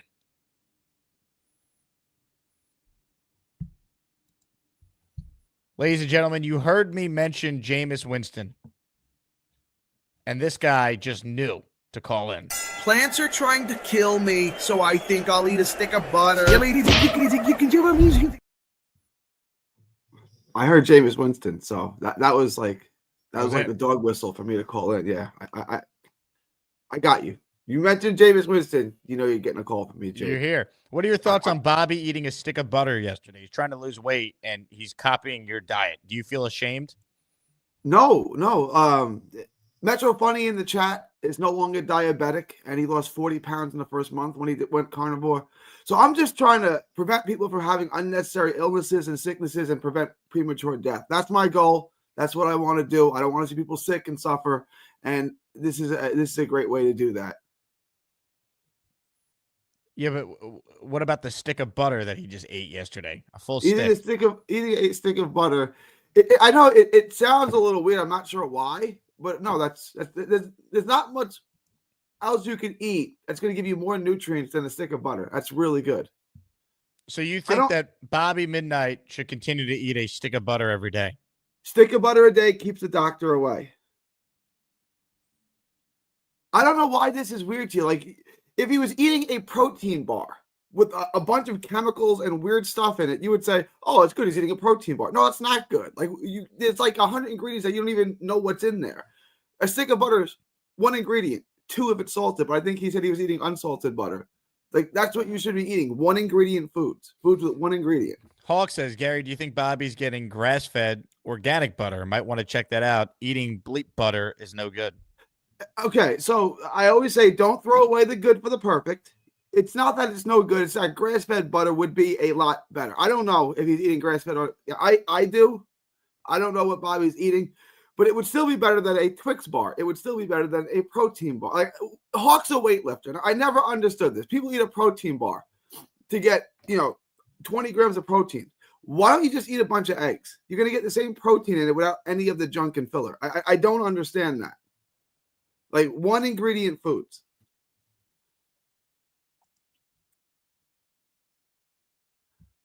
Are you on board, Jake? Do you want people to stop being sick and dying prematurely from preventable diseases? Mike writes in, if you don't want people to suffer, why do you keep calling in? Good question. I'll have to try to square that circle. I don't have a good answer for you right now, but that's a good question, Mike. Ladies and gentlemen, Philly Noodles has joined us now. Hello, Philly. How about this butter, you butter lover? Should I wouldn't eat that. But butter doesn't taste like pumpkin spice. I don't know. That's not natural. I don't think that came from a cow, my man. So the cow was eating a lot of pumpkins. If Jameis Winston said, with every W that I eat some of this, would you trust him? I would have him take some of Hawk's advice, and I would say get some organic grass-fed butter and put that on the W's instead. But not French. So he could acquire French butter because clearly he's a millionaire. He should get the same French butter that you mess with. Then he could become the Jets quarterback and throw about 40 interceptions with 50 touchdowns. That's what we're looking for. Yeah, I mean, he could get it. It's not anything. It's not like it's insanely expensive. You just have to go to France to get it. Like the butter that my wife brings home from France isn't any more expensive than the butter you would get on the shelf, really. It's just that you have to go to France to get it. It's not that it's expensive. The Jameis Winston take, the only reason why I would want Jameis Winston on any football team is that he would be a scout as the QB backup when we're at practice seeing who can run routes well. That's it. He is a route QB. I want to know if he throws his last game, he threw for 500 yards and 4 touchdowns. And it's like, what do you need? It's the same thing with Cam Thomas. He gets hated, he gets criticized, and he keeps putting the ball in the bucket. Jameis Winston gets hated, he gets criticized. He threw 3 interceptions, and 2 of them were pick sixes. He threw Did you see the pick six? And they lost. Did you watch yards. the pick 6 that lost in the game? He had the ball late with a chance to drive. Can we down be the honest? field. Can we be based for a minute? The pick 6 2 was of them. horrible. 2 of them. Yeah, I was watching the net game. I didn't see the first one. I only saw the second half of the game. The second pick 6 was horrendous. It was a screen. I don't even know how that pass gets intercepted. And the one in the end zone at the end of the game was meaningless, but it was still a really, really horrible. No, it wasn't meaningless. If he hits that, it's a different game. The game's over. It's a 2-score game with a couple seconds left. But no, it was 11. They were so they could do whatever they're going to do. They were down less than a score when the second pick 6 happened. He had the ball. No, I'm talking about the final interception in the fourth quarter on the last drive, the one he threw in the end zone. Yeah, no, they were only down by 9, was it? They were down by 9 with 30 seconds left. I'm talking about the pick 6 that when they had the ball late and it comes. Jake, it was horrendous. We all agree that pick was horrendous. That doesn't change the fact that he single-handedly kept you in a game when you're clearly outmatched and outclassed. He threw for 500 yards and 4 touchdowns. Go troll someone else. So what I'm saying is, with a better defense, I would lose my mind as a defense if he gave up my game. If I'm that good of a defense, so we were looking for a guy just to game. Scott. He kept you in the game. We were looking for a guy to just pitch a well enough game. Like, you need a starter to go in for 8 innings. You needed to score 40 points to win that game. So he has to take every chance possible because you couldn't stop a nosebleed. So no, it's not that you need to pitch a game and win 10-7. No, you need to go score touchdowns every possession, and he was doing it. But he threw an interception, and the interception was atrocious. Dude, he sucks. Jameson is trash. Hey, Gary. The mental illness. What's his name? Threw 3 interceptions too, right? Bo Nix threw 3 interceptions. They won the game. Bo Nix? Yeah, he threw 3 his interceptions. defense held him up, and he didn't give them a chance to beat them. He doesn't have to go out and make a play every single possession, and Winston does. Winston needs to carry his team. Nix gets to be carried, and you guys hate on Winston. It's crazy. It's like Kobe Bryant scores 60 points, but then turns the ball over. Excuse me, I'm sorry, I burped. Had to get the show back on track for a second. Gary, what is this I'm hearing about chocolate milk coming from brown cows? No, I certainly didn't say that. Addison is low key one of the funniest people on the show. Addison, I wish you would call him more. Addison is low key hysterical. So is Dano. Did you ever really Dano is? If you ever listen to him, it's like a little dry. Dano is hysterical. Boomtown says, Gary, that's like a bank robber that got caught saying in jail to his cellmate, yeah, I got caught, but you should have seen how much money I stole on the heist. No, I don't like that analogy. He threw over 500 yards. Has a Jet ever thrown? I think Boomer did, right? Has a Jet ever thrown for that many yards ever? In a game? Yeah. I think Namath did 497 yards. I think Boomer did, right? Boomer threw for a crazy amount of yards in the game, didn't he? I don't know if it was that many. I don't. Didn't Namath have a 500-yard game? 500's a lot, bro. I know. I don't know. I know.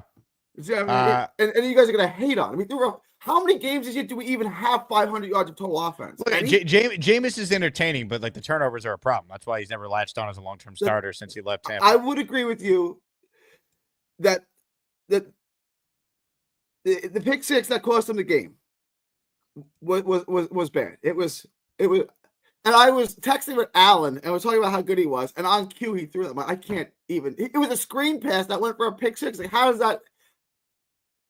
Did you hear about Ben Johnson's demands? I wanted to talk about that. Okay. So Scott Foster nailed it. One of them was for Allen to be a, quote, full-time ball cupper for him. That sounds like a personal thing between Ben Johnson and Allen, and they can deal with that. But if those are his demands, then we're not interested.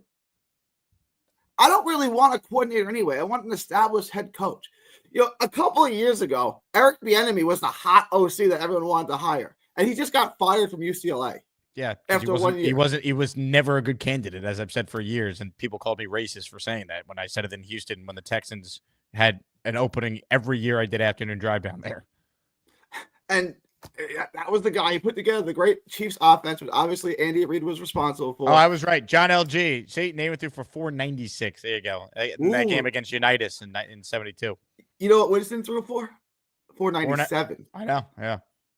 So that's what I'm saying. You're going back 50 years to one of the all-time great quarterbacks. That's the kind of performance that he had, and you guys are complaining. It's like if Kobe Bryant would have lost the game when he scored 81, would you be hating on him? Gary, stop it.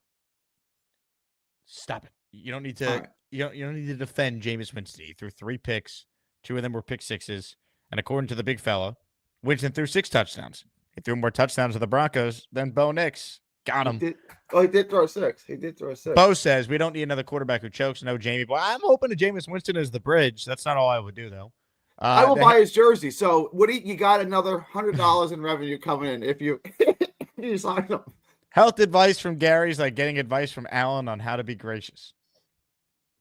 I don't know. I'm in pretty good shape for a 40-something-year-old. So I don't know. I mean, you can make of that as you wish.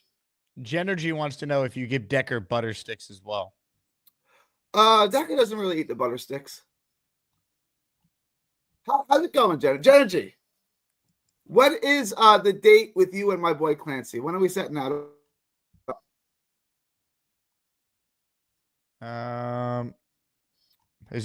Actually, has this been discussed? I'm unaware of this. It's been discussed in depth. Really? And my boy Clancy is one of the best dudes you're gonna meet. Like it would be a blessing to have a date with my boy Clancy. Why didn't Genergy hop in the Clancy mobile and drive down to Miami with Clancy? It's a good question. I'm sure he's got a room down there. Genergy, you want to join him for the weekend? Oregon Jets with a very important question. Does your nanny get butter? My nanny, yeah, she's a high protein person too. She's a protein. I mean, she'll eat vegetables once in a while, but she's a nutrition major too. She's a protein based person. Genergy just wrote Gary with 4 Ys. Now I'm familiar with the text you get from a woman, the hey with 2 Ys. We all know what that means. But a Gary with 4 Ys, that I'm unfamiliar with. Well, Genergy, I'm honored, and I'm flattered. I'm a happily married man. But Clancy, Clancy is not, and Clancy, I'm going to be honest, is quite a catch.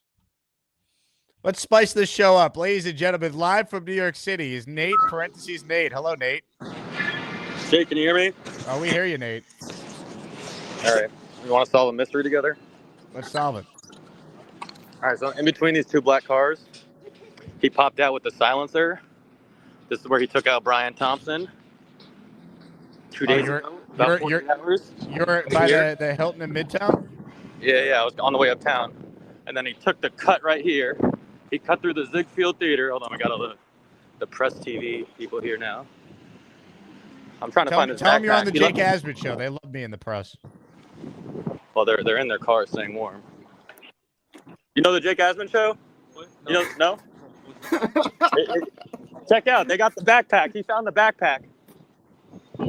There's a Start backpack. asking strangers if they're aware of the show. And look, he made the cut right here. It's where he went through. His e-bike was on the other side. Oh, what is all this nonsense? He was like, than that guy. All right, he ran through this little plaza. He left. I don't know why he left the e-bike over here.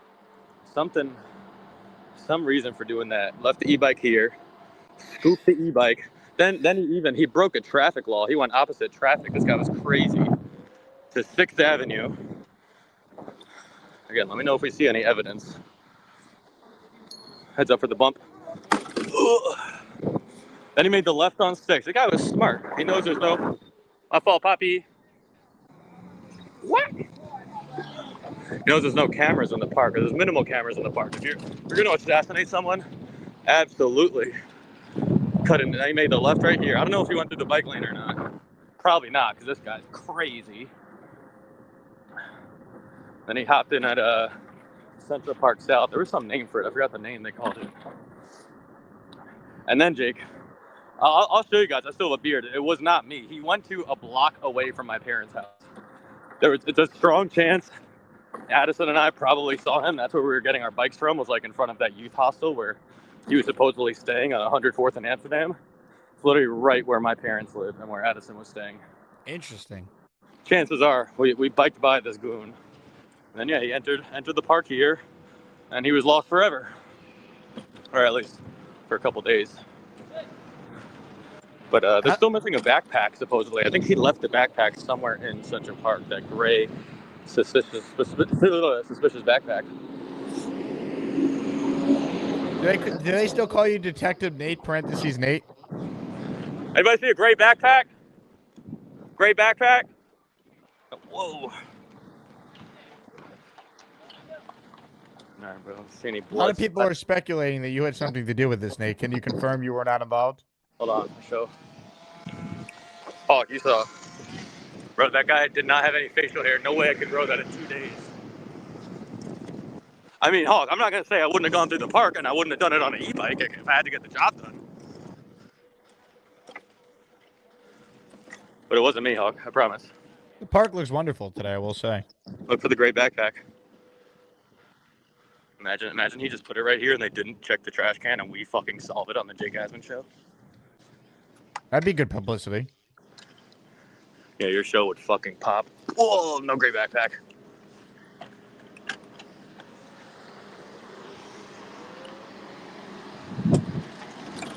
Actually going back into the street in a second. I gotta go to 52nd and Park. Yeah, give us a little street view here. You want sideways, you're saying? Yeah, sideways would work better, but we want... I like when you're hustling and bustling in New York City. All right, well, I got 2 more spots. I got to go to 52nd and Park. We have to go to the pool. There's a big wedding there. And I got to go to 46 between 6th and 7th.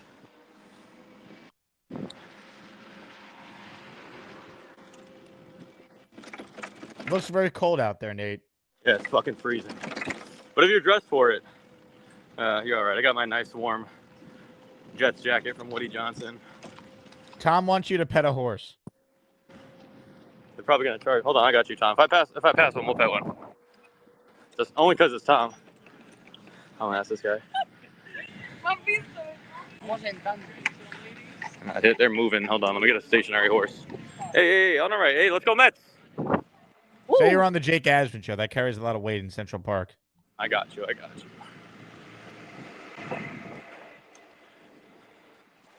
smells like shit.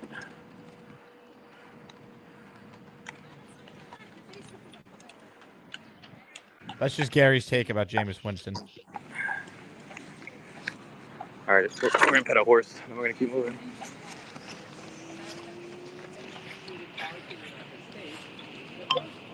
Can I say hi? Can I pet him or no? What's his name? What's up, son? How you doing, pal? You want some? Oh, I have some nuts for nuts. Do you like nuts for nuts? Hey, it's just me, bro. It's just me. How long has he been doing this? Yeah. 4 years. What about you? 40. He got 36 years on the horse. That guy's a pro. Everybody, come to Central Park. Fuck those guys on the bike. They're $9 a minute, 62 flat rate all the way around the park. Roll with the horses. Fuck those guys on the bike. Right, hold on, got my glove on. How bad does he smell, Nate? The horse? Yeah. He's all right. There was some. We passed some worse smelling spots a couple hundred yards ago.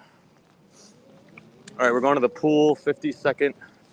I think it's 52nd between Park and Lex. The chat can confirm. Beautiful Central Park South, the New York Athletic Club. So they interviewed all the doormen to see if they got info on this e-bike mystery man. New York Athletic Club. I've had many events there over the years. My dentist is up here. It's a really fucking nice view while you're getting your shit drilled out.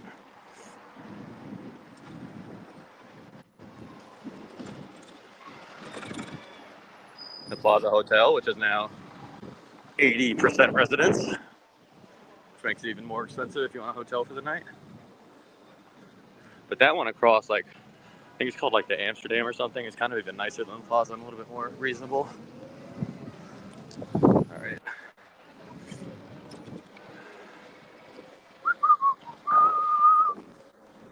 Where's the Home Alone kid? Whoa, whoa, whoa, whoa, whoa, whoa, whoa! Good looking, Ma. Opening her fucking door in front of me. She's crazy.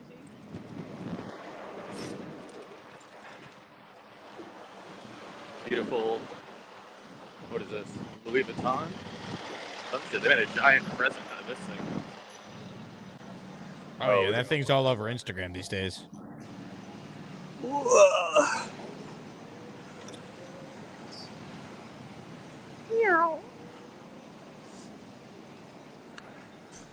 They point the camera down a little bit more straight. Yeah, they. Yeah, I don't have my neck thing on. You're just getting hands today.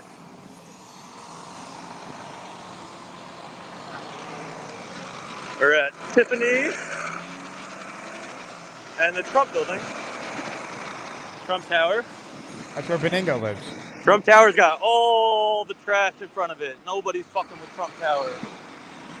Nobody's fucking with Trump Tower.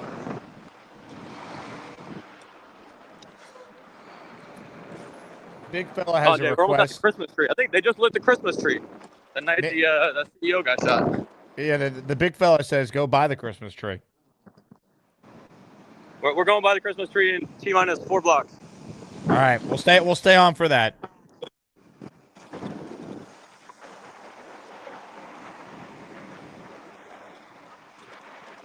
Some school buses here. I mean, this is what it's all about. You can tell the Jets are 3-9 with the energy in the city right now. It's just not what it should be. The only time you see Jets gears if they're good, there's not a lot of Jets fans in the city.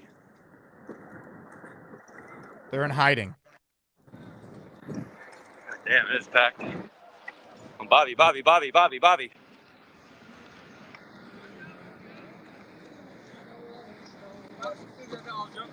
Oh, Genergy's going to the tree tonight. What's that church? Saint something. Saint Patrick Cathedral. It's right across from the tree. Oh, the tree's gonna be a fucking zoo, Jake. I'm gonna take someone out on my bike. A lot of Asmaniacs are by the tree right now, though. So you'll Jake get Asman, go check it out. Jake Asman. Oh, you can't even get by. They're not letting me down the block. All right, hold on. We got it right here. Stacked windows.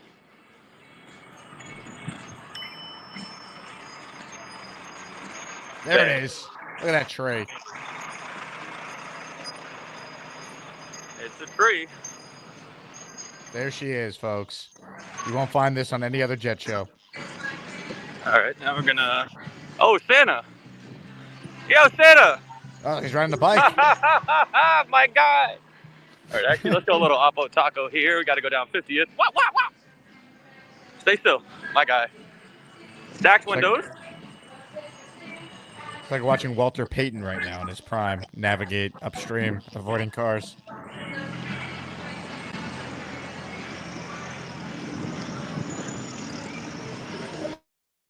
Jake, did you ever go to the Jets shop in Manhattan when they had one?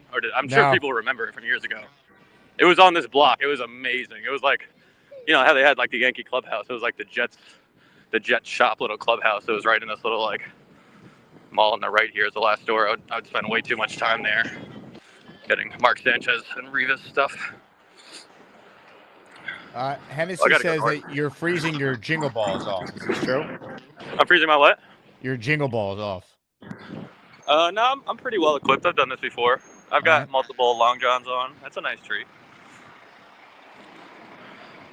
But yeah, unless you got multiple layers and socks and all that. I see you, man. Long John Silver, Nate, parentheses, Nate.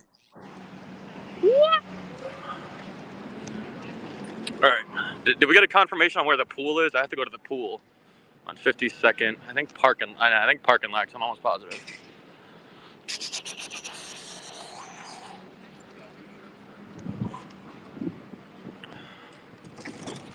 Boomtown writes in, Nate's balls are heated and secured. Confirmed. We did not need that, but thank you. Got you.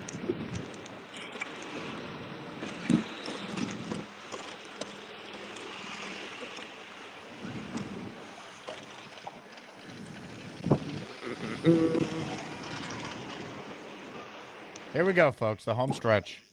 I'm here. I just got to find out where the pool is. It's on the north curb lane or the south curb lane. And then we got to go to 46th and the Natural History Museum. You're all over the city. Yo, boss, you know where the pool is? It's on this side? Thank you, boss. All right, Jay, we got to hang our signs real quick. Nate, job well done. Thank you for the time. Ladies and gentlemen, Nate, parentheses, Nate. All right. We got one last caller in store, and I just read a text he sent me, and it sounds like he has had quite the morning so far. The only thing better than all these shoes is sexy Rexy, because he also loves food. Jake, my brother, I'm high as a kite. I love everybody, and man, these Jets are depressing. Jake, man. What's happening as soon today, as soon as you came, first off, I left my wallet at home, which I never do, but I got a new phone clip that clips into the wallet. And I don't know, I took my phone, left my wallet, right? So I get in there, I come back to the car. Then you went to me. Then Lola goes to the bathroom. I don't have a diaper bag because she's potty trained, so she hasn't been, making.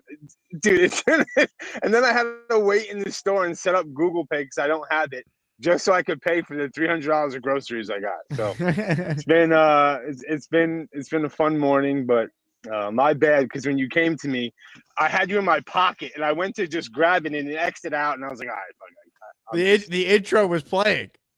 I didn't mean to. I was going to talk to you in the middle of the disaster. And when I went, because I don't know if you can see, the phone was in my pocket. So if you were looking at the camera, it was probably nothing. And then when I went to grab it, my web browser closed, and I was like, shit. All right, bro. We're glad you're alive, Mr. Bonesy. That's what it's all about. Definitely. Lola's been in for a fun treat in the back. Aww. I was really just calling in just to express how depressing and in hiding I've been in the past week. I don't even want to talk bad about the Jets, so I just been disengaged, and I got some personal, family shit going on. So my mind's just been, I didn't even want to argue, but I'm still the second half of what Rodgers performed on Sunday was pretty bad. But let me ask you this question. Because I don't care about the dead cap money. What are we going to hit a big prize free agent who's, we need a quarterback most and foremost. And let me ask you this. I will bet anyone in the chat, anybody, I'll bet you $1,000 that if Aaron Rodgers doesn't come back next year, right, whoever his replacement is, he will not throw more touchdowns and yards than Aaron Rodgers will finish with this year. And that is 100% a lock. Do you agree or disagree? Are you that optimistic that you think that someone's going to come in with a new regime, probably not a rookie? Okay, you're probably right, but I could see the rushing offense being a lot better next year if they run it through Brees and Braylon Allen and get a real O-line coach. You're probably right, because if Rodgers plays the final 5 games, he's probably coming close to 30 touchdowns at the pace he's on. in a down year where we gave him a last place defense, no run game to start the season. We lost him 3 games with kicking. We lost 2 games on the last drive against scrubby teams. He's in the Wilson corner right now, though. That's the problem. This is it's getting worse. This is based on last week. He was awful last week. We agree. Agree. Well, in the second half, he was terrible after the deflected interception. Yeah, but let's be real, right? Yeah, they had the one great touchdown drive with the Devontae reception. Yep. Then they had a short field that was set up because they got the turnover on the kickoff. They scored on that. And then after that, they did nothing. They didn't score any points on offense. So he has not been good. He's been under 200 yards passing 3 consecutive games. Like, if he has 30 touchdown passes this year, like, it's misleading. You're watching the games. It's because they're throwing a lot at the goal line. They're not running. Like, that's part of it. In this terrible Rodgers year, the quarterback play, we could be 5 games better, even with how bad everyone around him's been playing, and he's been playing. And I just don't understand why next year we're all so excited to sign up for worse quarterback play. Like, we're not going to get better quarterback play next year, no matter how you slice it. I'll bet anyone money that I think if we get a good coach in, Rodgers is staying because they're smart people and they know what they're doing. The cap hit, I don't care about. Let's get the cap hit. We have seen shit quarterback play for 15 years except Ryan Fitzpatrick, B. Marsh, Decker year.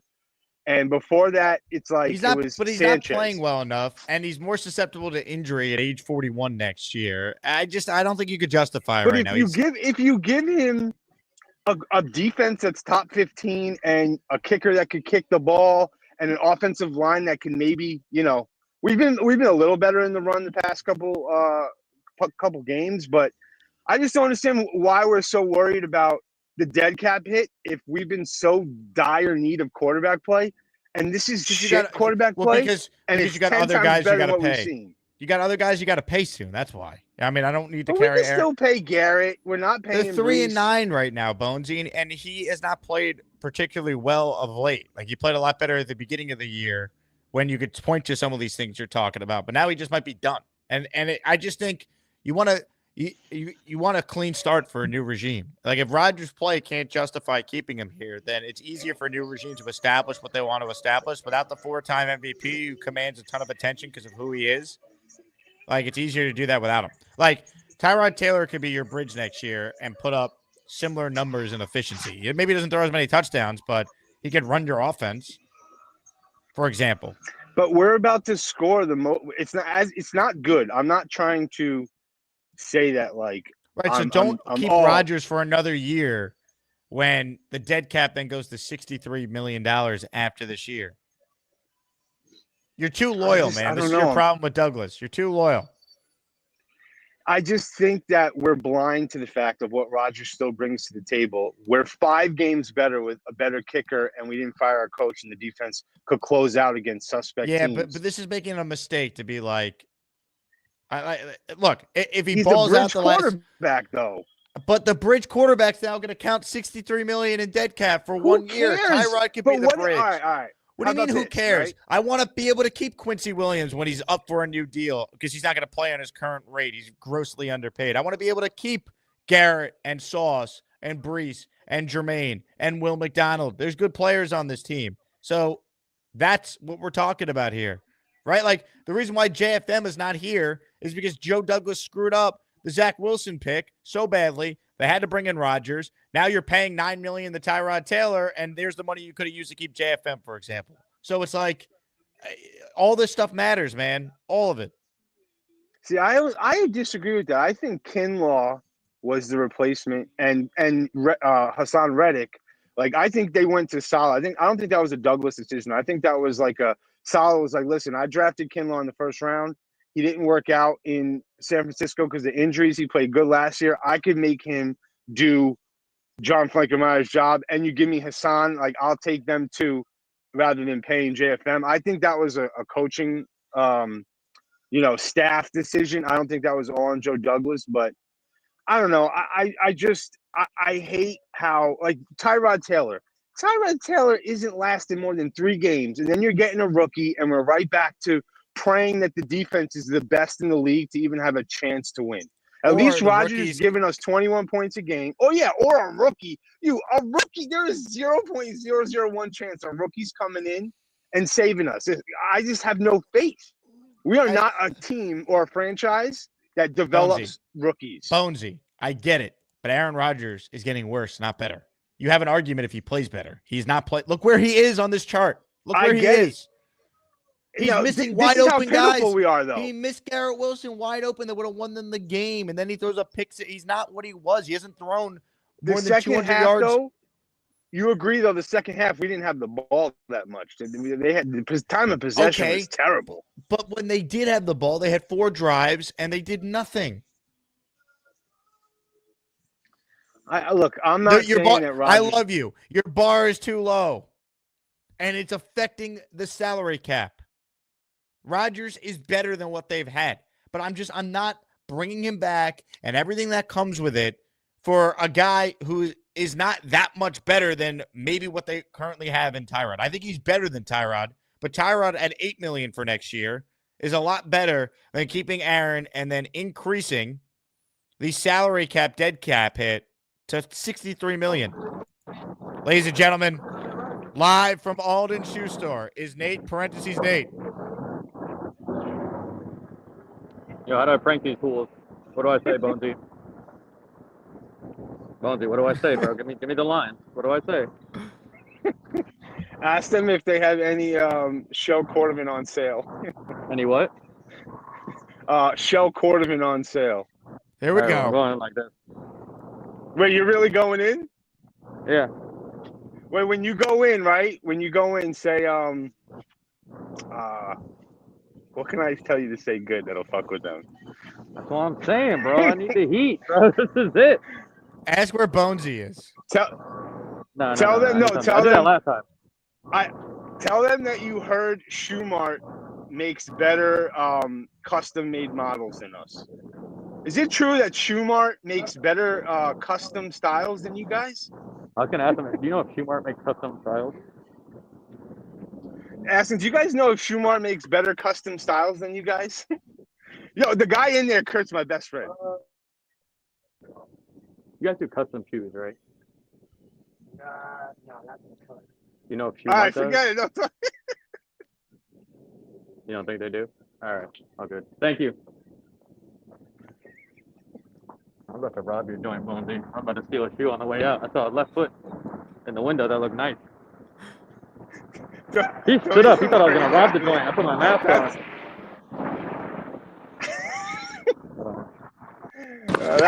That's my business partner right there. Nah, I think he saw me last time. My other friend is in the back. There were two up probably there. does. You guys were up there. All right, I got to end this show. Thank you, everyone. Magical Bonesy. Hopefully, Aaron plays great. All right. Go Rodgers, baby. I'm with you, Bonesy. I'm with you, Bones. Bring him back. I'm with you, Bonesy. Bring Rodgers back. Ladies and gentlemen, if we he love gets the Jets. if he breaks our record, Jake, what are you going to say? I hope he does. I'm tired. I don't want to see Fitzpatrick in this shit season he's played absolute shit, and he'll probably break our touchdown record playing like shit. And we're all like, give me the rookie. Give me Strabler. Give me Boyle. He's better than Wilson. Give me Tyrod Taylor. Bench right. Excuse me. Thank you, everybody. I can't do it. We're back 4 p.m. Boy Green, get ready. I'm hearing it's going to be wild. It's going to be crazy. And guess what? We're 19 membership, or less than that. We're 15 memberships, or I got to count. I'm bad at math. We're close to the raffle. We'll get it hopefully this afternoon. Ladies and gentlemen, thank you all for watching. This has been the Jake Asman Show.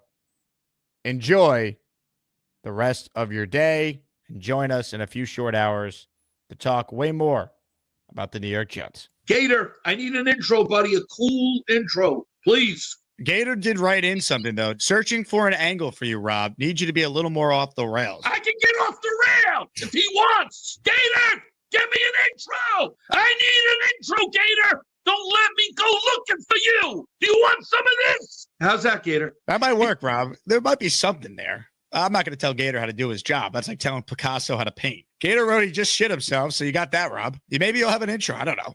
Maybe Gator will make you an open if you weren't so cheap with your super chats. All right, fine. Here, $3. For this is what it's all about, right? Mother effing goddamn super chats.